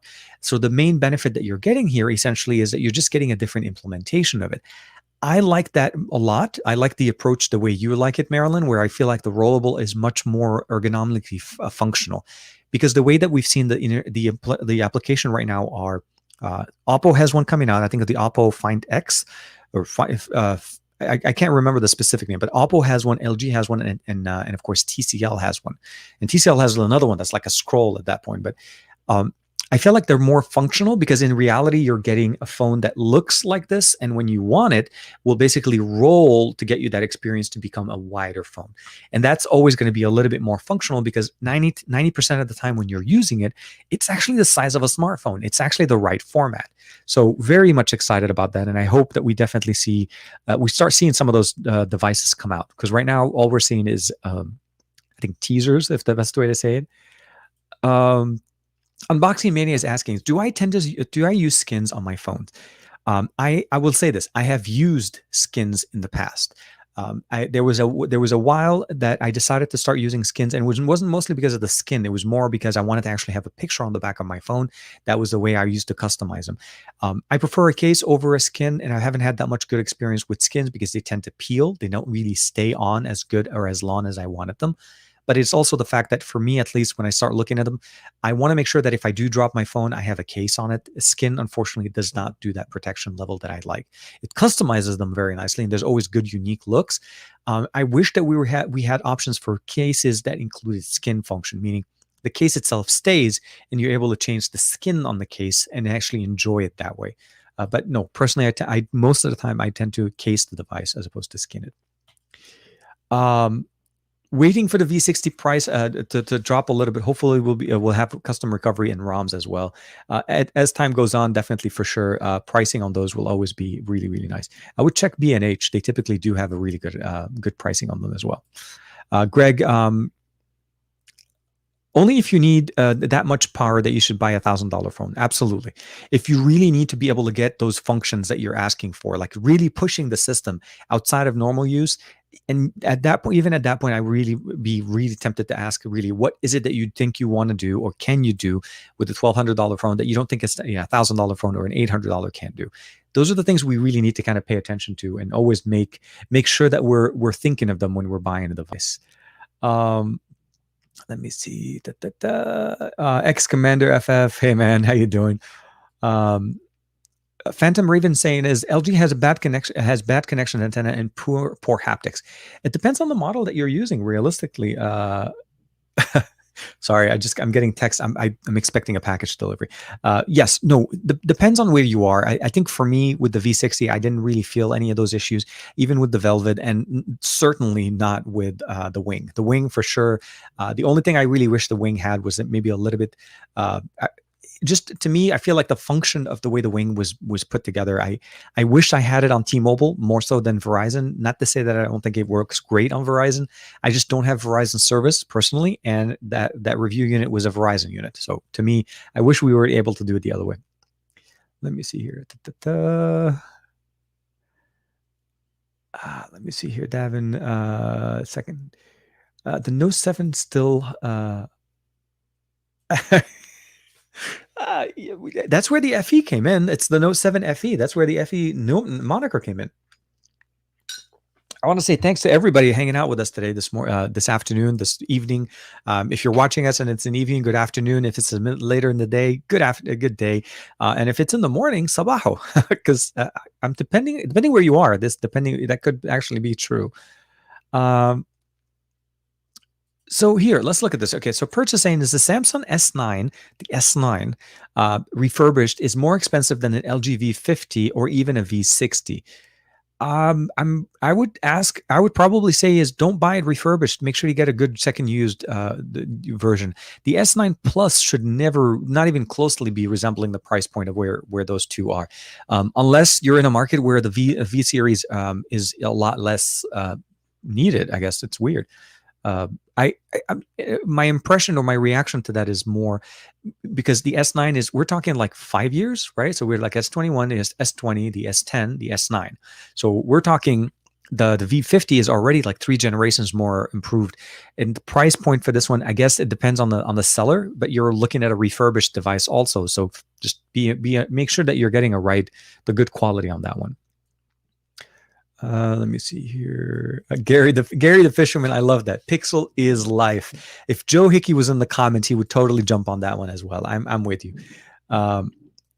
Raphael is saying I really miss phones that are $650 tops. It's really, there is a lot of options right now. The Snapdragon 765 last year proved to us that you don't necessarily have to go to the 865 to get the best experience out of a smartphone.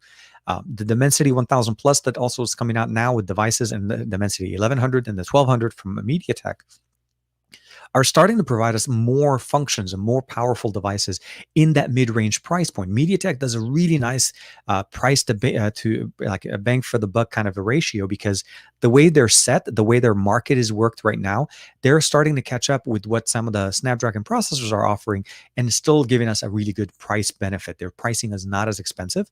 So I really would recommend like the Reno 5 Pro, the Reno 5 Pro 5G was running a MediaTek 1100 Plus. The 1000 Plus, the V60, I want to say the one that was just released from Honor in China was also running the MediaTek 1000 Plus. So those processors are very, very capable and very snappy. Make sure you pay attention to all of the markets, all the other manufacturers, because it's not always about the 888. You can get something very comparable at a MediaTek processor as well. So here, Pixel 4a is the best. Honestly, one of the most perfect phone out there for people. Out of totally, I'm totally with you, and I think it's one of those things you have to kind of appreciate what the Pixel 4a does and what it offers for 350. Um, Jack Burton Hero here. Okay, is it worth switching from an iPhone 11 Pro Max to an S21 Ultra? I have always preferred Android over iOS, but I'm a huge fan of the AirPod Pros and Apple and the Apple Watch series. So here's the thing. When you're comparing the 11 Pro Max and the S21 Ultra, I personally think the 11 Pro Max is a very capable smartphone. I still have my 11 Pro Max and I didn't switch. I didn't try to go for the 12 Pro Max. Is it an upgrade? You're looking at two separate ecosystems, but you kind of caveated it a little bit with basically the Apple Watch as well as basically the the AirPods. At the end of the day, those only really function well on an iOS device. I think the 11 Pro Max running the latest version of iOS is going to be a very good processor or good device, and the processor is very much in toe to toe with what you get now with the brand new chipset that we have from Samsung. So personally, unless you have a reason to switch, I wouldn't switch. I would stick to what you have, enjoy the benefits of being able to tap into the ecosystem that you're comfortable with, because there isn't really a comparable experience to the Apple Watch on Android. The AirPods Pro or the Samsung Buds Pro are, for the most part, a toe-to-toe to the AirPods because of the functionality and the 360 audio, but there's not much as far as smartwatches. The Gear watches or the Gear S3, like the one we have here, this one just works very differently. I feel like it's a better implementation, but it's more so to your comfort. I would stick with what works. Android, unfortunately, at this point, doesn't have a way of doing a one-to-one translation between the two. Let's see what we have there. Pixel. Okay, so let's look at it real quick here. So Rafael says the Pixel 5 fingerprint reader sucks because it can't read with the tiniest amount of moisture. Most fingerprint sensors are in the same boat because what they do, the issue behind that is you're talking about basically an ultrasonic fingerprint sensor as well as an optical sensor. Optical sensors, which is most of what the fingerprint sensors that you see on the market that are in or behind the display, light the fingerprint. They provide a light. They shine a light on the fingerprint and then they scan it. That's part of it. So that's the optical sensor. When you add moisture to it, it changes the imprints that we have in there, and it tends to provide more of a false negative, basically. And the reality behind that, that's just part of the technology, and it's not a Pixel line. That's not a Pixel feature. But if I'm not mistaken, I think at the end of the day, when you look at it as far as a smartphone, very few devices are using the new Qualcomm larger fingerprint sensor. So Samsung S21 is finally using it. This was released last year with the 865. This isn't new. But as far as fingerprint sensor, that's just part of the technology. This is why physical fingerprint sensors on the like Pixel 4a 5G or the Pixel 4a are always going to be king.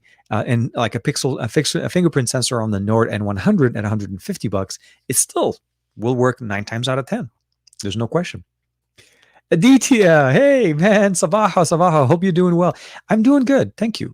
Saturday, February 6th, busy week. I said I was going to try to stop doing daily videos, and I haven't been able to. And although I'm not producing any videos for tomorrow, keep an eye out because I'm going to be hopefully popping into a couple of shows, live streams going on that'll be really nice, and we'll be able to hang out. Ronaldo on My Tech Reviews and I will be hanging out tomorrow for sure. So we'll see how that goes. Thank you, man. Hope you're doing well. Sounds like saturating the market will become a quantity over quality scenario. Depending on which market that you're in, this is probably already a situation. I mean, if you're more in the Asian market, you'll realize that there are way more devices being released way close to each other than you see them in more European and US markets. And those are things that I think what all it was essentially, it was a matter of time before the US started to see some more of those. But at the end of the day, I look at them as, are they truly providing us an improvement, or is it just an iterative release so that you can have a release and you're able to capitalize on this is new, let me get something new concept going on. So those are the things I always worry about. But having more manufacturers making devices only benefits the user as long as the user does the legwork of trying to shop around. If you only go into your smartphone store, let's say you go to a phone company, T-Mobile, Verizon, Sprint, well, not Sprint, T-Mobile, or any AT&T, that really limits what you're able to select from. Really, at the end of the day, those are not your only choices. Those are the choices that have deals with those companies. So at the end, what you're looking at really is, you're really more into the situation of, who was able to make a deal with said OEM or said phone company. At the end of the day, right now you have LG, OnePlus, Samsung, Apple, and it may be Revel and T-Mobile stores, and those are 90% of what you see in the stores. And LG finally came back in there, but Motorola doesn't exist anymore, HTC doesn't exist there anymore, and those are things that you don't really get a chance to see, like Oppo devices, Xiaomi, the Mi 11 that's coming out. We won't see in the retail stores, but these are devices that historically, like the Mi 10 and the Mi 10 Pro, were very good devices, great bang for the buck for what you're able to get with them. And of course, some features that I felt like were even better than the options that we had in the US. So we'll have to see. We'll have to see. Let me see here. Hey guys. Oops, I think I see. This is what happens when you click a link and the let me see here. I'm hoping I'm not that far off. Yes, yes. Aditya, you're right. I am quite a bit behind on the chat. I'm trying to catch up. TK, you need to stretch. Oh yeah, I know. Let's see here. Hashtag not being paid to be here. That's why we like you, Matt. That's why we like you. But at Matt Tyler, hashtag sponsored, hashtag ad. You guys are killing it. Let me see if I can catch here. Hashtag oh, I see what it is. Okay, I see now. I'm reading the comments. I'm a little bit behind on that one as well. Do you think the Note 21 will come out with with a 21? Oh, okay. So for that one, as I'm answering this one, so Do Punjabi, so depends on what you're considering there. So the Note 21 more than likely will have an S21 FE coming out alongside of it, and I say alongside, not necessarily the same launch, but very soon next to it. I think that's they've learned that the FE line makes sense for a later part of the year. OtterBox has cases that you can put different stickers behind on them. So Daniel Bemis is asking, referring to, so those are the cases that have the pop sockets that are built into them and allow you to actually change the stickers or actually the pop socket cover to have different customizations. And I'm totally with you. I love those cases from a truly ultra portable, ultra functionality type cases. Those are the ones I really like. The ones I'm referring to mostly were like an entire back, which allow us to basically like kind of just changing plates. And that becomes a little bit more unique. And you can have different plates for different occasions and still get the full benefit. And I think those are the ones that we're talking about. My back. Yeah, exactly. It was a picture on the back. Oh, now I get it. Why extreme skins are in there. Raphael, I just think everyone needs more than enough. We give them 12 to 56 for more headroom. If they keep their phone for 5 years, so they don't have to delete anything. So, okay, so that conversation is a little bit. There's two sides of that conversation, right? 256 is not. And it's really hard to explain it. Okay, 128 gigs of internal storage is not what 128 used to. So in 2021, 128 gigs of internal storage is not the same as 128 gigs of internal storage in 2020, 2019, or 2018 as you go backwards in time. When we had those options back then, those were when we didn't have 4K all the time. Meaning the 4K wasn't really such a good quality that you're able to shoot in 4K at all times. I actually now no longer shoot in 1080p anymore. My smartphones, any phone that I'm using, has to be at the full potential. So 4K 60 for me is the best that I choose for on the primary shooter in the back. I don't go to 8K because 8K is not there. But 4K has basically gotten to the point where it is a standard for me that if I'm going to shoot content, I want to shoot it at the highest resolution, and I want to archive it as the original resolution. So those are the things you want to keep in mind. Having more, meaning 256 gigs now, I feel like is what 128 used to be a few years back. That's the thing that I really don't understand why manufacturers give us the selection. Because if you're not giving us expandable storage, meaning we can't control that, we're having to rely more on online services. It depends on the market as well. I feel like Xiaomi in Asian market have the Xiaomi Cloud service, which I feel like they make a lot more money off of than what we typically see here in the European or the US market. So those are things that you have to keep in mind. Storage on a smartphone will always be at a premium. Having 256 is a good number, I think, to carry you for the 3 to 4 years that most people will end up using their smartphone. Are you likely, though, with an S21 Ultra to not run out of that time? I don't think so. I think you're going to probably run out with it within about a year or so if you just use it at the best features. So those are the things that we always need to keep an eye out. Is it something that makes sense? Is it something that will carry me? 128 is no longer a good choice. And I feel like Samsung is literally egging us to buy a smartphone and basically paying $50 more to get the 256. Why is it that I can go from 128 to 256 for $50, but if I want to go from 256 to 512, it's an extra $200? Like it's a step. It's almost like they're leading you into where they want by marking the pricing on that. And those are the things that we need to make a decision on. Do we really appreciate that? And will it work? If you're planning on keeping your smartphone for quite some time, I recommend totally paying a little bit more and getting the higher storage, because you are going to be using that as time goes on. As time goes on, we accumulate more content. And if you're using the best sensors, it's definitely going to be there. Let me see what else we have here. I'm realizing that I skipped a few comments. I do apologize. I think this thing just kind of shot all the way to the bottom. So Alexander C is asking, so 3x or 10x optical zoom, not worth it at 1200. What are other alternative that we have at around $600? So when it comes down to optical, what Alexander is referencing is that the S21 Ultra has two telephoto lenses. One that's optimized to work at 3x, so 3 times optical zoom. That's not digital, so it's actually based into the sensor. And then the other one is optimized to work at 10 times optical zoom. So those top zoom functionalities only make sense if you truly need to have that much proximity, or basically you want to be able to get closer to the subject, but you can't get that close to it. At around the $600 price point, you don't really have a lot of good options at the 10X. So obviously what I would probably recommend at that point is, honestly, which I think a lot of people don't realize, there are lens attachments that are sold from companies like I think, if I'm not mistaken, I think Moment sells some of them, and I want to say Rhino Shield also includes them as well. And they tend to include lenses that allow us to have that true 3x lens that mounts on the back of your phone. So at that price point, around 600, I think lens attachments will probably be the best solution. They're typically about 20 to 30 bucks, depending on the manufacturer that you're going with, and they will basically give you the benefit of having that lens or that functionality that you're looking for. I love it when an update decides to jump in the middle of a live stream. I always love it. So I'm hopefully that kind of answers the question. Aditya is saying, D brand. See, this is the side of Aditya that we don't get to see all the time. You know, we see the nice guy that always, all of that stuff, and then he comes out with these type of comments. Bring it on, Aditya. Bring it on. Let's see what else we have here. Davin, yeah, no, definitely. I'm realizing. So here's the thing. I love communicating. I always love answering questions. I always like interacting with everybody, but I do appreciate you when you guys remind me to hydrate. Yes, talking straight for 2 hours is it's a challenge, but believe it or not, it doesn't feel like a challenge, like a lot of work for me, because it truly is an enjoyable conversation. This is truly our way of communicating with each other.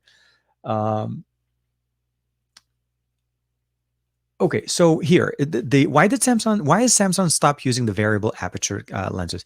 I think it's because they felt like having a larger sensor and pixel binning it down to 12 megapixel was more worth it for them. That was a feature that I think was a really nice feature available on a lot of Samsung devices, the ability of changing the aperture, the amount of light that you're able to actually absorb or bring into the lens, to be able to have that natural, more bokeh field or depth of field information. I think it wasn't really, they wanted to shift. I think what we're noticing them is focusing more on laser autofocus, 108 megapixel sensors, 3x, as we just talked about it, 3x and 10x zoom. I feel like that's what they're really looking to focus on more. I really hope that this was something that they would have continued, but it's one of those things to keep things in mind. Matt's covering the fact that Extreme Skins ships across the world. Yeah, I'm starting to wonder, Matt. Is it hashtag sponsored and I didn't get the memo? But yeah, no, Extreme Skins does actually ship internationally. I did order a couple of things from them before, so definitely very nice. Aditya, doesn't the P5 use a capacitive fingerprint sensor? I'm trying to remember. I don't know. Actually, somebody can maybe Google that real quick for us. I don't really have I don't remember if it was a capacitive fingerprint sensor, but I think most of the ones that are on the back are typically capacitive. I think the in display are either optical or ultrasonic, because they have to go through the glass. That's just partially what the technology is. Raphael is saying that it is capacitive. So I'm thinking Raphael is answering your question there. Whoa. Okay, hold on real quick. Please, please, please do not spam the chat if you don't mind. Eljosa's in there. Sandeep is in there as well. Greg, Matt. Oh, Matt's helping out as well. I forgot about that part. Yes, Matt is. He's going to have to bring the hammer to. I say it, and then Gary the fireman basically asking to bring the hammer time. Yes, please do not spam the chat. The chat is really intended for us to have a communication between you guys and us and everybody. So let's just keep it cordial, keep it nice, and we can all enjoy it together. Let me see what else we have here. Oh, Chemi. Okay, here. Let's check real quick. I saw your comment at DT. I'm not missing it there. Being honest, I clean my phone regularly, so 128 is enough, but I will get 256 because I think the same as you. Better sensors will use more. So the reality, yes. So that's the thing to keep in mind. Some users are more diligent about cleaning and making sure that they back up their devices, and those are things that always be appreciated, because those are the things you want to need to do. You don't want to be in that situation where you're out and you're trying to take pictures or videos and you get that dreaded out of storage notification, because there's nothing you could do when you have no SD card to take the storage out or to delete pictures. You're going to have to go through your photo gallery and start picking memories and deciding this one is not good and I can get rid of it. So those are the things you want to enjoy. I think 256 is to kind of talk to what, support what Xiaomi's kind of going in with, is as far as long term, and generally because you're transitioning from an older phone, more than likely you're bringing in with you some library of collection of pictures and so on that will eat up some of the internal storage. So you're already starting at a somewhat, not that it's a disadvantage, but you're not really getting 128. You're getting whatever's left out of everything that gets transferred into it, and of course the operating system and so on. So I feel like 256 is truly the standard. Samsung showed us that they could do 256 with the Note 10, and the Note 10 Plus, and then somehow did a 180 and decided, nope, we'll give you 128 and we'll take away the SD card. It makes no sense. It absolutely makes no sense. The Note 20 to me was a purely device made knowing that they were going to lose money making it to make people buy the Note 20 Ultra. That's really what it felt like, because at a 128 for somebody coming in from a Note 10, it's a downgrade. It's a downgrade. And it's felt the exact same way with the S20 Ultra this year. The S21 Ultra. I feel like the S21 Ultra is very much a downgrade from what we saw last year with the S20 Ultra, because what we got last year was more. Can you store apps on the cloud? Not really. So there was one company that did this a while back. It was called the Nextbit Robin, but that company unfortunately got bought out by Razer, and then that function was taken away. And essentially, what it was a way for them to basically dormant, or they put an app in dormant, meaning you don't lose the icon placement of it on your on your home screen or in your app drawer, but you get more of a grayed out image of it. And then what happens essentially is that the app is at that point removed. And if you need it, you click it, and it automatically downloads it from the cloud, and you're able to use it. Your data is saved for it. So there was a way for it to work, but unfortunately in the current state, no. So that was Corey's question there. Also USB-C storage devices, if it's a series, you'll be able to okay, hold on. So storage devices, if it's that serious, you can take all of that footage. So yes, I'm with you. The USB storage, I think it's a very good function. You're right. You're able to plug in the thumb drive, back up all your images, and do that. But what I try to say this is here, creatures of habit. What we tend to do is you need to basically be diligent to do that system. You need to be able to remember to take that thumb drive, to put it in there and back it up, and make sure you keep an eye where that thumb drive is going to be put. Physical media is very location based, and I say that meaning is if you lose the thumb drive, you just lost those content. That's the main thing that you want to keep in mind. There are other options. I mean, the option that I'm referencing for you guys with the next stock is purely based on that same technology. It's a USB based technology. What I like about it is that if you use it as a laptop, if you use it as a Samsung Dex laptop, you're always going to have access to that SD card that's built into the next stock, and that doesn't get removed unless you personally take it out. So it sits there. This becomes an external battery. It becomes an external storage. It becomes external option to be able to use touch display with the system, enjoy your content to its fullest potential. Those are the things that I appreciate about that. So whatever works for you is going to basically work as long as you're diligent about that part. So let's see what else we have here. So here's the thing that with the StreamYard is, because there's so many comments and I'm scrolling through, it has a tendency to just say, oh, you want to scroll? Let me take you to the latest one, skipping a whole bunch of people.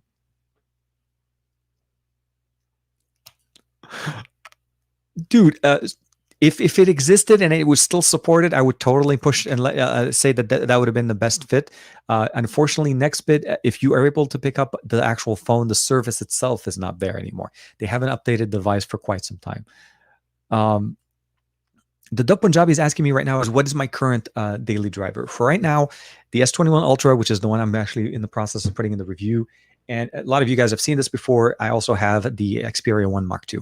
So I'm waiting for the Android 11 on that one. I was using the Z Fold 2, but I think at this point, depends on what ends up happening with the S21 Ultra, because for me, I'm a little bit conflicted as to how that device makes sense to me as an upgrade. So that was my challenge. But I was using the Z Fold 2 for quite some time. Let me see here. I think that Raphael, it's like, I had a Robin. No, yeah, same. That lime, I want to say like foam minty green color. That was the best way to describe it. Yeah, see? No, definitely. The next bit, dude. Joe Hickey's in the comment. I'm good, mate. Just watch a horror. Oh man. Okay, a lot of people are watching horror movies and they're really getting into it. And see, this is what happens. We mentioned one word about the next bit, Robin, and it always kind of works. It goes there. Let me see here. Let's see. We'll block that one for a few minutes. Please, be mindful in the chat as well. Let me see what we have. Oh, they called it the Blue Mint. Yeah, I remember. It was a nice color. So, do I have it here? No, that's weird. I thought I had it. Well, let me see. No, I used to have the Razer gaming phone, the Razer phone, which was essentially based on the Nextbit Robin. Let me see here real quick. Do I have it somewhere? No. Bueller, nobody. I typically have most of these things at arm's reach. It's one of those things I kind of try to keep an eye on. Okay, hold on. Let me see. Okay, so TK.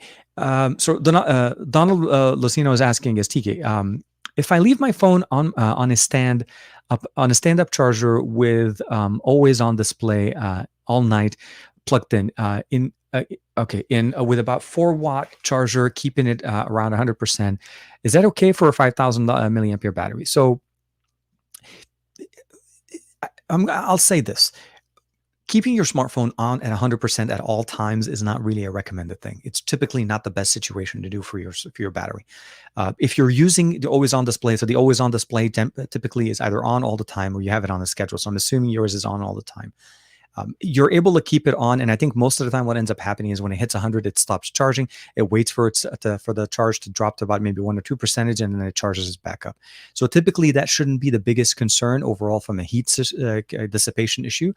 But one thing I would probably say is, always on displays should be used when you're using them, and if you're not using them realistically, it's a waste of energy on that. And you want to make sure that you're not putting in so much on a display so that in the long term, in the years that you're probably going to be using that device, you don't end up having any kind of burn-in in there. And always on typically does take care of that by moving the image a little bit. But I would probably recommend saying set it as a schedule and have it turn off at a specific time and then turn it back on when you need it. And if you don't really need it to be charged at 100%, I would use just a standard desk or turn off the functionality. For battery life, entirely for much better battery life on a smartphone, keeping it between 15 to 80 to 85% is the typical best performance always. For me, I no longer charge, by the way, I no longer charge my smartphones at night.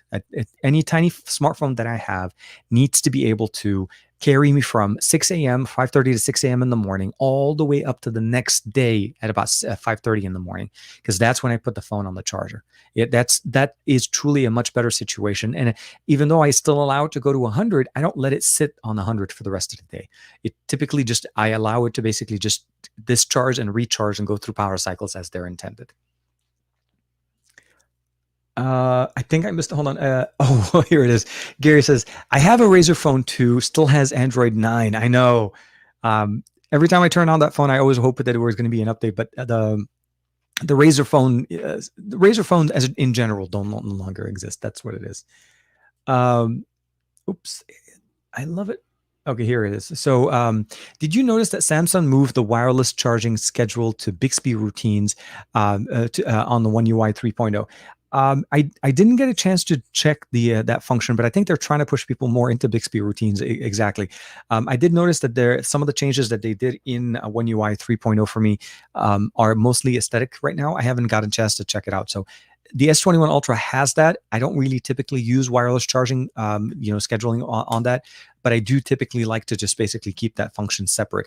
Like I said, wire charging for me works best. I do have a charger that uses wireless charging with, image backup that are built in from SanDisk. But I think at the end of the day, it's Samsung's slowly trying to push Bixby into what we like. And most of us, I personally tend to disable Bixby. And I've even disabled Samsung Pay on my smartphone because it's not special anymore.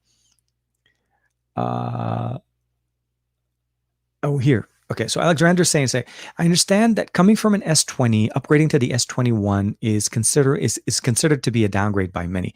So maybe the S21 is more so an upgrade for those that are running the S6 and S9. I think it's an upgrade from the sense of the technology that you're able to use your smartphone. There are absolutely a lot of updates that they've done since the S9 and the S6, the S7 and the S8. But the big thing that you'll probably notice is if you're going for an S21 that is not the Ultra, you'll notice a drop in quality of image. The S9 Plus is a QHD resolution display with stereo speakers, an SD card, and a headphone jack. The S21 doesn't have many of those things. So typically somebody upgrading to that will still feel a little bit of that change in methodology of what Samsung's trying to go with. To the point where I'm hoping that the pluses kind of overcome the differences. So yes, I'm for sure. I think it's not something that an S10 or an S20 would be going for. It's more so somebody from a previous generation.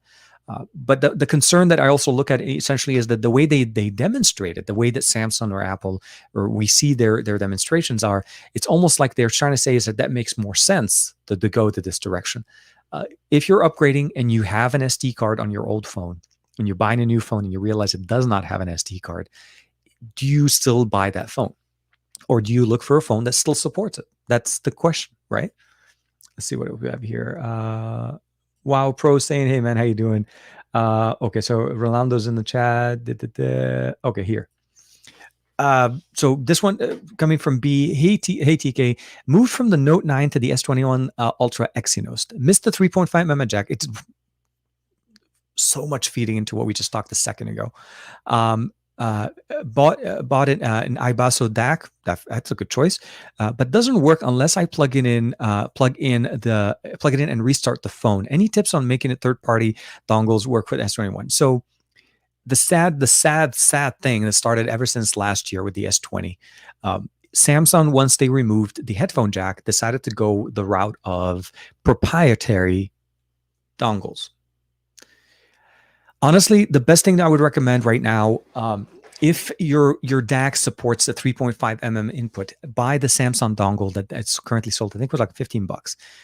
You're able to get it from many different carriers or different stores, and just interface via 3.5mm as opposed to USB-C. The USB-C is going to be a major pain in a lot of people's thing. I personally, right now, I don't know where I put it in. Here. So I'm in the same boat as you are. I like to use an external DAC. I use the FIO. This was a great recommendation from Juan Carlos back now. And I can't use it with my Samsung device because Samsung doesn't support it. And I've tried the different jacks, different options. And the reality of the matter is, what I would probably say is your adapter to 3.5 would be the best solution to be more consistent, so you'll know it'll always work. That USB-C, unfortunately, it's something built into their system. They don't want people to use their own. They want to basically have you either on their buds, or you go wireless, or if you want wired, you need to use their dongle, which again is not included in the box. I don't want to make it sound like I'm harping on them, but it just feels like every year we get something new from Samsung, it has less than the year before. Okay, let's see here. Okay, that was gone. Sorry, there's a few things here going on. Let's see what else. Oh, yes. So Dongle Xenos Infopinions saying Samsung's Good Lock Quick Panels has been moved to Theme Pack and where basically which was in Quick Start. The Good Lock modules on Android, on One UI 3 or 3.1 have gone through quite a bit of change, and they recently updated the entire ecosystem. They're trying to make it a little bit more. I want to say more. It's hard to explain. Like the changes that they made didn't really make sense to me aesthetically. I also know that Task Switcher doesn't work yet on Android 11. Sorry about that. So that module doesn't exist. One-handed operations still exist. I think I'm going to try to make up names. I know exactly where they are. So here, let's look it up. Good Lock, if you guys are not familiar with, is a set of customizing options or modules that Samsung offers for their Samsung device, for their devices, which is generally not advertised. They don't like talk about them. And if you don't know about Good Lock, you could be missing so much out of what Samsung can do on their devices. So yeah, Multistar, Navstar, Home App, Notistar. You have Pentastic, which I really like on this, which actually works really nice. Wonderland, yeah, and you're right, they did move it into Theme Park. Nice Catch, One-Handed Operation, Edge Touch, as well as Sound Assistant. There's a lot of options that are available, but they're changing the organization of where things are, and I really would have wished for them to add more features, and we haven't really seen that many new ones come out. Don't know how that guy gets minute. I'm not sure which one there are. I noticed that Samsung dongles are proprietary too. That's kind of ridiculous, but nobody really talks about it. Generally, you're right. It's one of those things that most people don't tend to talk about because most people focus on the sound of the speakers. You're talking about Bluetooth connectivity. The general, I don't like using that term, not the general, but the direction that we're noticing from many manufacturers is that they want you to go in the direction of wireless. They're not trying to push you to go into a wired experience. That's why they don't include dongles anymore. They don't include headphones in there anymore. They don't even want to give you anything resembling a wired connection. And I think what they're trying to shift for is towards that wireless experience. At the end of the day, it's becoming more and more of a niche market where people truly enjoy listening to music on headphones. I like to use my 770s and enjoy a high impedance pair of headphones, and I love to enjoy my content or my music on my headphones with a really nice, powerful DAC. That's the reason why I buy an accessory like the FIO or anything like you say, the iBezel one. But it's the weird thing about it is I think LG's, what's it called? Sony and LG are one of the few case manufacturers that are still carrying that flag, and I'm hoping that we still see that in 2021. The leaks that we saw with the Xperia 1 Mark III are still showing a 3.5 jack. So for that much, I'm hoping that part is true, and we'll still be able to see that in 2021 with Sony with the Xperia 1 Mark III. So that's something to kind of be excited about. As far as the V70 leaks, I think somebody mentioned it earlier. I'm going to start digging a little bit more. I have not seen that. It hasn't hit up on my radar, so I'll have to check that out. But I'm hoping that we still have a nice quad DAC on the V series as we've typically enjoyed there. IR 1980 saying, how's the weather at your end, Simon? So talking to Simon and Joe, been mild today here in the West Midlands. 6 Celsius for all of it. Wow. Okay, so you guys are really cold. So to answer that question, as Joe and Simon are going to be hitting it up, we're enjoying 70 to 80 degrees Fahrenheit, which is typically, I would probably say, closer to the 30s to 35, somewhere in between 30 to 35. Don't quote me, but it's more on the warmer side. No snow, but basically beach weather for us in Southern California. I'm not trying to rub it in. It's just that's how we are. It's Southern California. We get a little bit of rain and then we go back to being sunny. I wish we had more weather systems that we have. Scott's jumping in here. The dongle that I have for my Pixel works with my wired headphones. So the Pixel dongle was one of the more unique ones that were out there. So they stopped even making, I think the original Pixel dongle was more compatible. And I think that worked even better with PCs. You actually can plug it into a USB-C on your PC, and then you have a headphone jack there. So it depends on what you're using. But I think for the most part, to get the best experience on Samsung, just end up using a proprietary, their proprietary dongle, and that will fix any kind of, if you're trying to use especially if you're using an external DAC. Let me see here.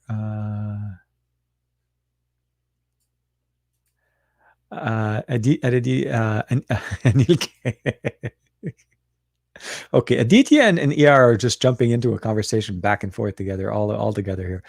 Let me see. Simon says, Hypno, hey man, how you doing? 4 Celsius here at the moment. Whoa. Okay. Well, you guys are pretty much close to basically freezing temperatures at this point. This is just like temperatures. Wow. We will never, like, rarely ever get into those situations. I think the coldest we got within the last couple of weeks was literally about 42 Fahrenheit, which I would probably say is closer to that 5 or 6, because for us 35 Fahrenheit is roughly the freezing temperature, which is what 0 Celsius is. So if you think about it in that sense, we get close enough to really cold temperatures, but we rarely ever cross. And if we do get to those levels, they're very short-lived. They're a few days here and there.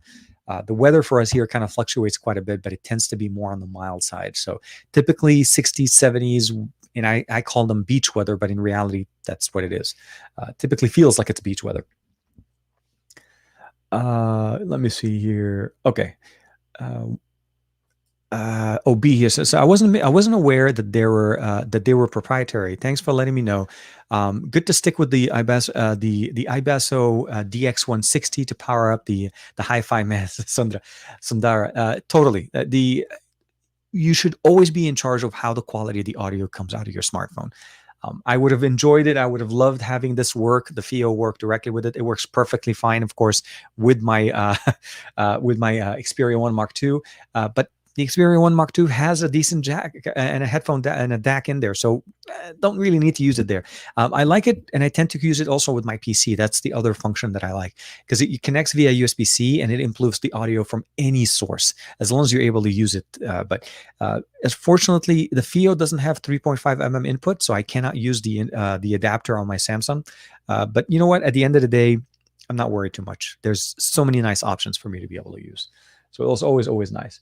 Let me see here. I love the snow. I hate constant wintry rain to get through. I think yeah, it depends on where you are in the world. A TK could you add a couple more mods? My Tech Reviews and Latrell Jennings and Davin Davis are nice recommendations, followed by IR 1980. Absolutely. You're right. I forget the fact that I think I only had Matt in there. I caught a couple, but I'll definitely we'll reach out to my tech. Actually, well, Ronaldo and myself are going to be talking tomorrow for sure. And of course Davin is always hanging out with us. We'll definitely get a chance to check that out. Here. So Jeremy Cush is saying, I ordered the S21 Ultra coming from an S20 Ultra, but canceled when I found out that the SD card, and bought myself an Xperia 1. Dude, that is okay. Kudos, congratulations, and absolutely a great decision. And I really think it's actually a much better move for you for what you're getting. And not only do you keep the SD card, you gain a headphone jack, because you didn't have that with the S20 Ultra. So for that much, I feel like the Pixel, so the Xperia 1 Mark II is definitely a great win. And hopefully, any day now we'll get Android 11 and 4K 120. That's really where I'm really excited and looking forward to. Always. Oh man, look forward to the Xperia 1 Mark III. Simon says, Hypno, yes, definitely. I'm with you. The aesthetics from what I've seen in the leaks look very promising. If nothing else, like I said, with the headphone jack still being there, I'm just looking forward to seeing what they're going to be able to do with the sensors, and we'll see what they're able to provide us with some updates as far as some of the capabilities they have. I think we have snow next week at Jeremy. Isn't it? Isn't the weather now for the most part just snow, snow, snow? Because I can tell you guys, for us, it's sun, sun, sun, which may sound like a good thing, but like for me to be able to truly enjoy snow, I have to drive for like 3.5 hours to go upwards in the mountains to be able to see snow. So it was one of those things you have to appreciate, I guess, when you have it. Gregory, I think somebody jumping in.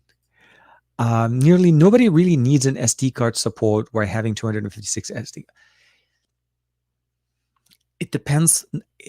I kind of agree with the sense when you said nearly nobody, but it depends on the really personal use. It's a choice. The concern behind that is this: the person that's upgrading with an SD card now has to get rid of that SD card. So it's not a question of do they need it. It's a question of where their media has been sitting. So you're saying essentially a device or a person that's been using a smartphone that had maybe 128 gigs of internal storage and then had in 256 gig of an SD card on it. That person upgrading to the S21 Ultra has no choice but to get rid of an SD card that they paid money for and that has all their content on it. So that's a decision that they need to be able to make and they need to be okay with. So you have to keep in mind that not everybody's coming from no SD. SD card was a widely used and still is a feature on some flagships and also some mid-rangers that are available. The Nord N10 and the N100, I think if I'm not mistaken, the original, I don't think the full Nord had one, but if we look at other devices that carried SD card as an option, those are the things that you have to keep in mind.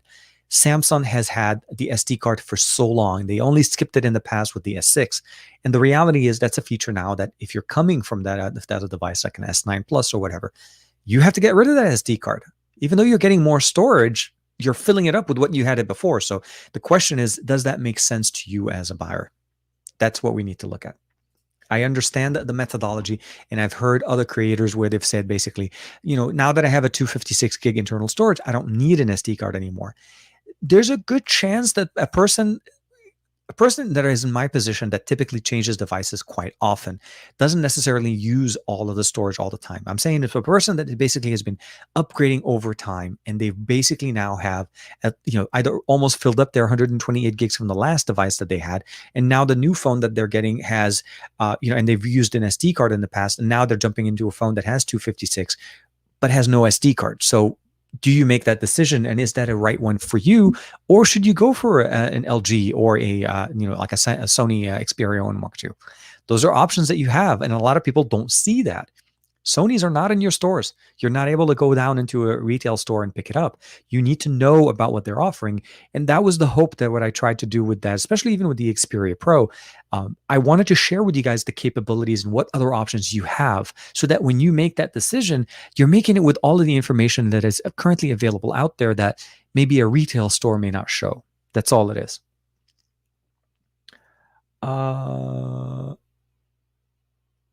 Okay, so let's jump into this one. So, but doesn't so here, this is from LGH Joitma. Hopefully I'm saying that correctly. I do apologize if I messed up. But doesn't the Xperia 1 Mark II have the same SoC as the S20, right?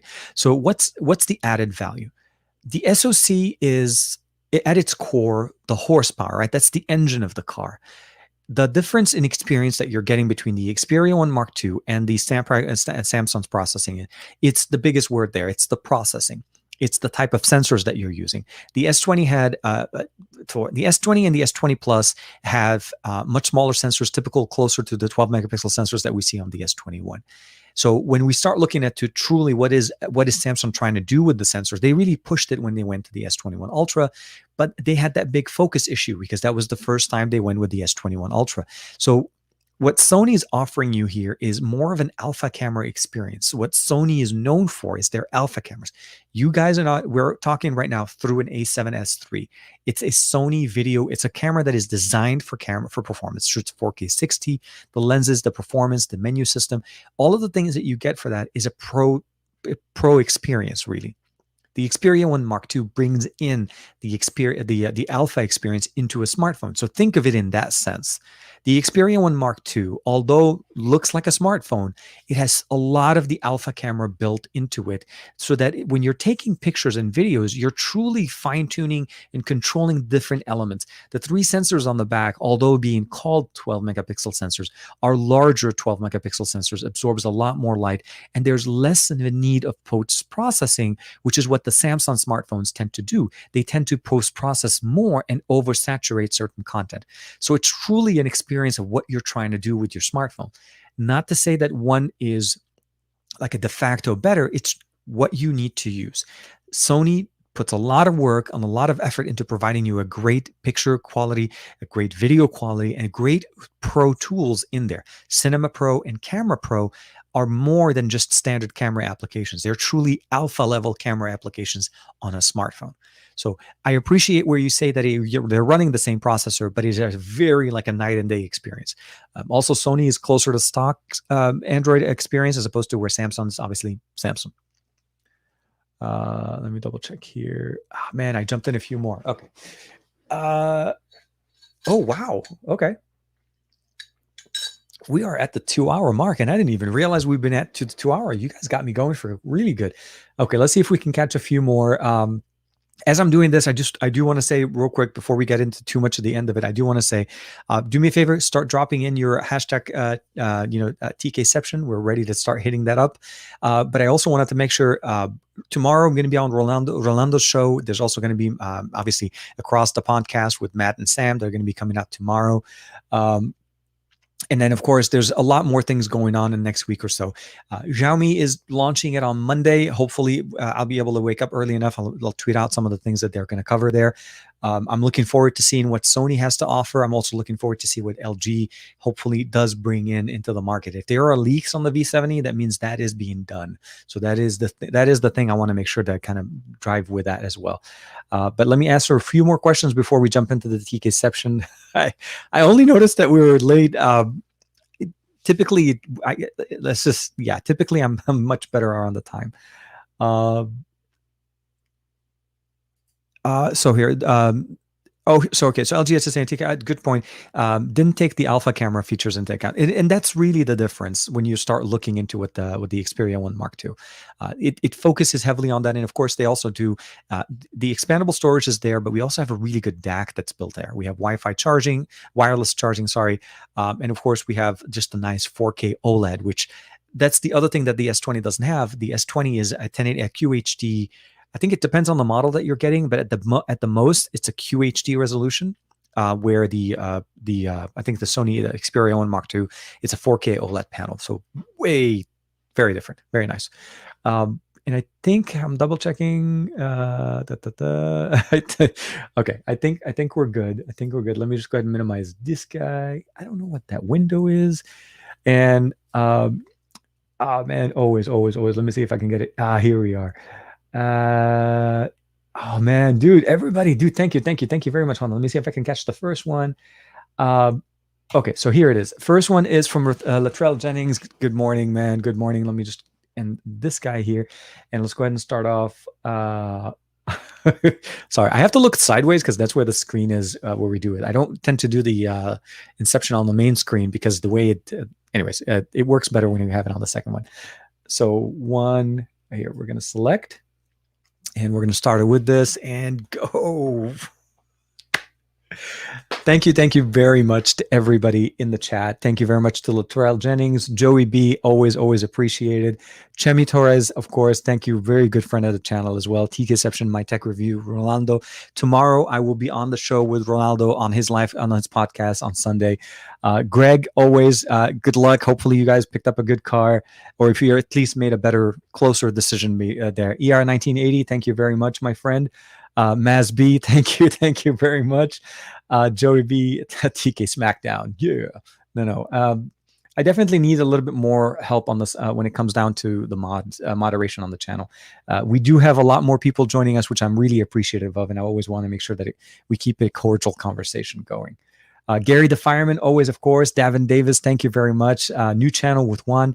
Yes, before I forget, Starting next week on the Best of Our Week show, it's going to be on the Best of Our Week YouTube channel. I'll try to remember to add the link in here, and I didn't get a chance to add it in the notes today, but it is in the notes on the Thursday show. So if you guys would like to check that out, would look forward to help. We would really appreciate your help there to try to make that channel be its own.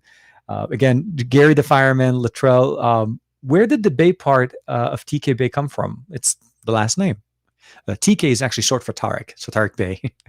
If you guys are not familiar, there's an Arabic channel called Tariq Bay, so that's where the Bay comes from. Originally, it was also part of the tech show, which was TK Tech Bay, the whole San Francisco technology-based bay. I used to be a lot more involved there. Simon says, Hypno, thank you very much. Hopefully you guys are doing great. TK the man. Yeah. That's how we do it. Joe Hickey, always good. Xiaomi Global tomorrow, but hashtag Mr. Pixel 5 guy. If you guys don't follow Joe, make sure to follow him. Check it out. He does a lot of great photography using his Pixel 5. He's a big advocate there, and I always appreciate the content that he puts out. But with that being said, let me go ahead and end this one, and we'll bring it back to the main screen on the left. Oops. See, this is what happened with the whole snapping windows. You snap a window in the right spot, and then Windows decide to do the thing. Let me see here real quick. I think Ronaldo, Joe Hickey, definitely. Oh, okay. I am so sorry. Okay, so Gary the Fireman, always appreciate it. Thank you very much for the super chat. As always, thank you for the support. Here. So Ronaldo's saying is for the show, it's going to be at 1 p.m. Eastern Standard Time. Troy from What Gear is also going to be there, myself, and probably a few surprises. So we'll have to see how the show shows up. But yeah, tomorrow, 1 p.m. Eastern, which would be 10 a.m. my time. So 10 a.m. Pacific, 1 p.m. Eastern. Always love the whole time zone situation going on. Dongle, I'll do a few last questions. We're a little over the 2 hour, but Samsung One UI 3.0 has edge lighting for notification, replaces notification LED. Yes, we've lost the notification LEDs for some time, and I think edge lighting has been there for some time. It's not a specific One UI feature only, but they did introduce edge lighting to basically try to replace that feature on there. Let me see. Thanks, DK. Thank you very much for everybody. So with that being said, I will say thank you very much for everybody to hang out with us.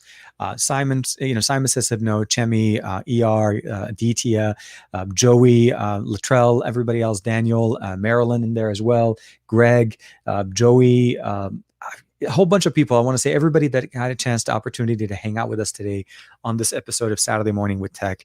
I'll summarize it by saying is, don't let the tech that you're buying dictate what you do. You need to basically do what you need to do with the tech that you're buying, because that's truly why you're buying it. So that's the philosophy that I feel like we need to start thinking, as opposed to having it being dictated. So the launch on Monday, when we'll see what Xiaomi has to offer us as far as the Mi 11, the global edition. There obviously will be some changes to what we've seen in the at least in the Chinese model, but we'll hopefully see. My hope essentially is that they focus heavily on the price. Now I know the global model, sorry, not the global model, the Chinese model was selling for about $600 US. I'm hoping they stay close to that. That would be a big move for Xiaomi, not only by being first to bring in the Snapdragon 888 smartphone to the market, which was done with the Mi 11 in China, but also to be able to provide it globally at a more competitive price, because that would actually even make it even cheaper than the lowest model S21. The other thing with the next stock, if you guys haven't had a chance to check that out, I pushed out that video yesterday. Get SD card support back, get a headphone jack back, but also use your phone as a smartphone and as a laptop. We need to multitask more and demand more functionalities out of a smartphone that is at $1,200 to $1,300 than what we typically do, because using it just as a standard smartphone for normal task activities, we're really overpaying for the things that we could totally do so nice with around $700 or $800. So keep that in mind. Last but not least, again, thank you very much to everybody else, Gary the Fireman, as usual. Monday morning will be another live stream with Juan. Make sure to catch that there. Be safe, stay safe. And as I always say this, if you haven't had a chance to talk to somebody that you haven't spoken to for some time, reach out, say hi, connect with them. It always brings a smile to anybody that connects with somebody they haven't talked to for some time. I've connected with my old high school buddies, and it's been such a good time just chatting and going back through the history of just all the cool things that kind of in the weird way were the inception of where I am today, but it started back in high school. So those are the cool things. So take care, everybody. Be safe. I'll see you guys next week. We're a little over this week, but we'll try to keep it closer. And hopefully I'll see you guys on the best of our week on that channel, and I'll update the comments below. Take care. We'll see you guys soon. And again, thank you very much for hanging out with me here on Saturday.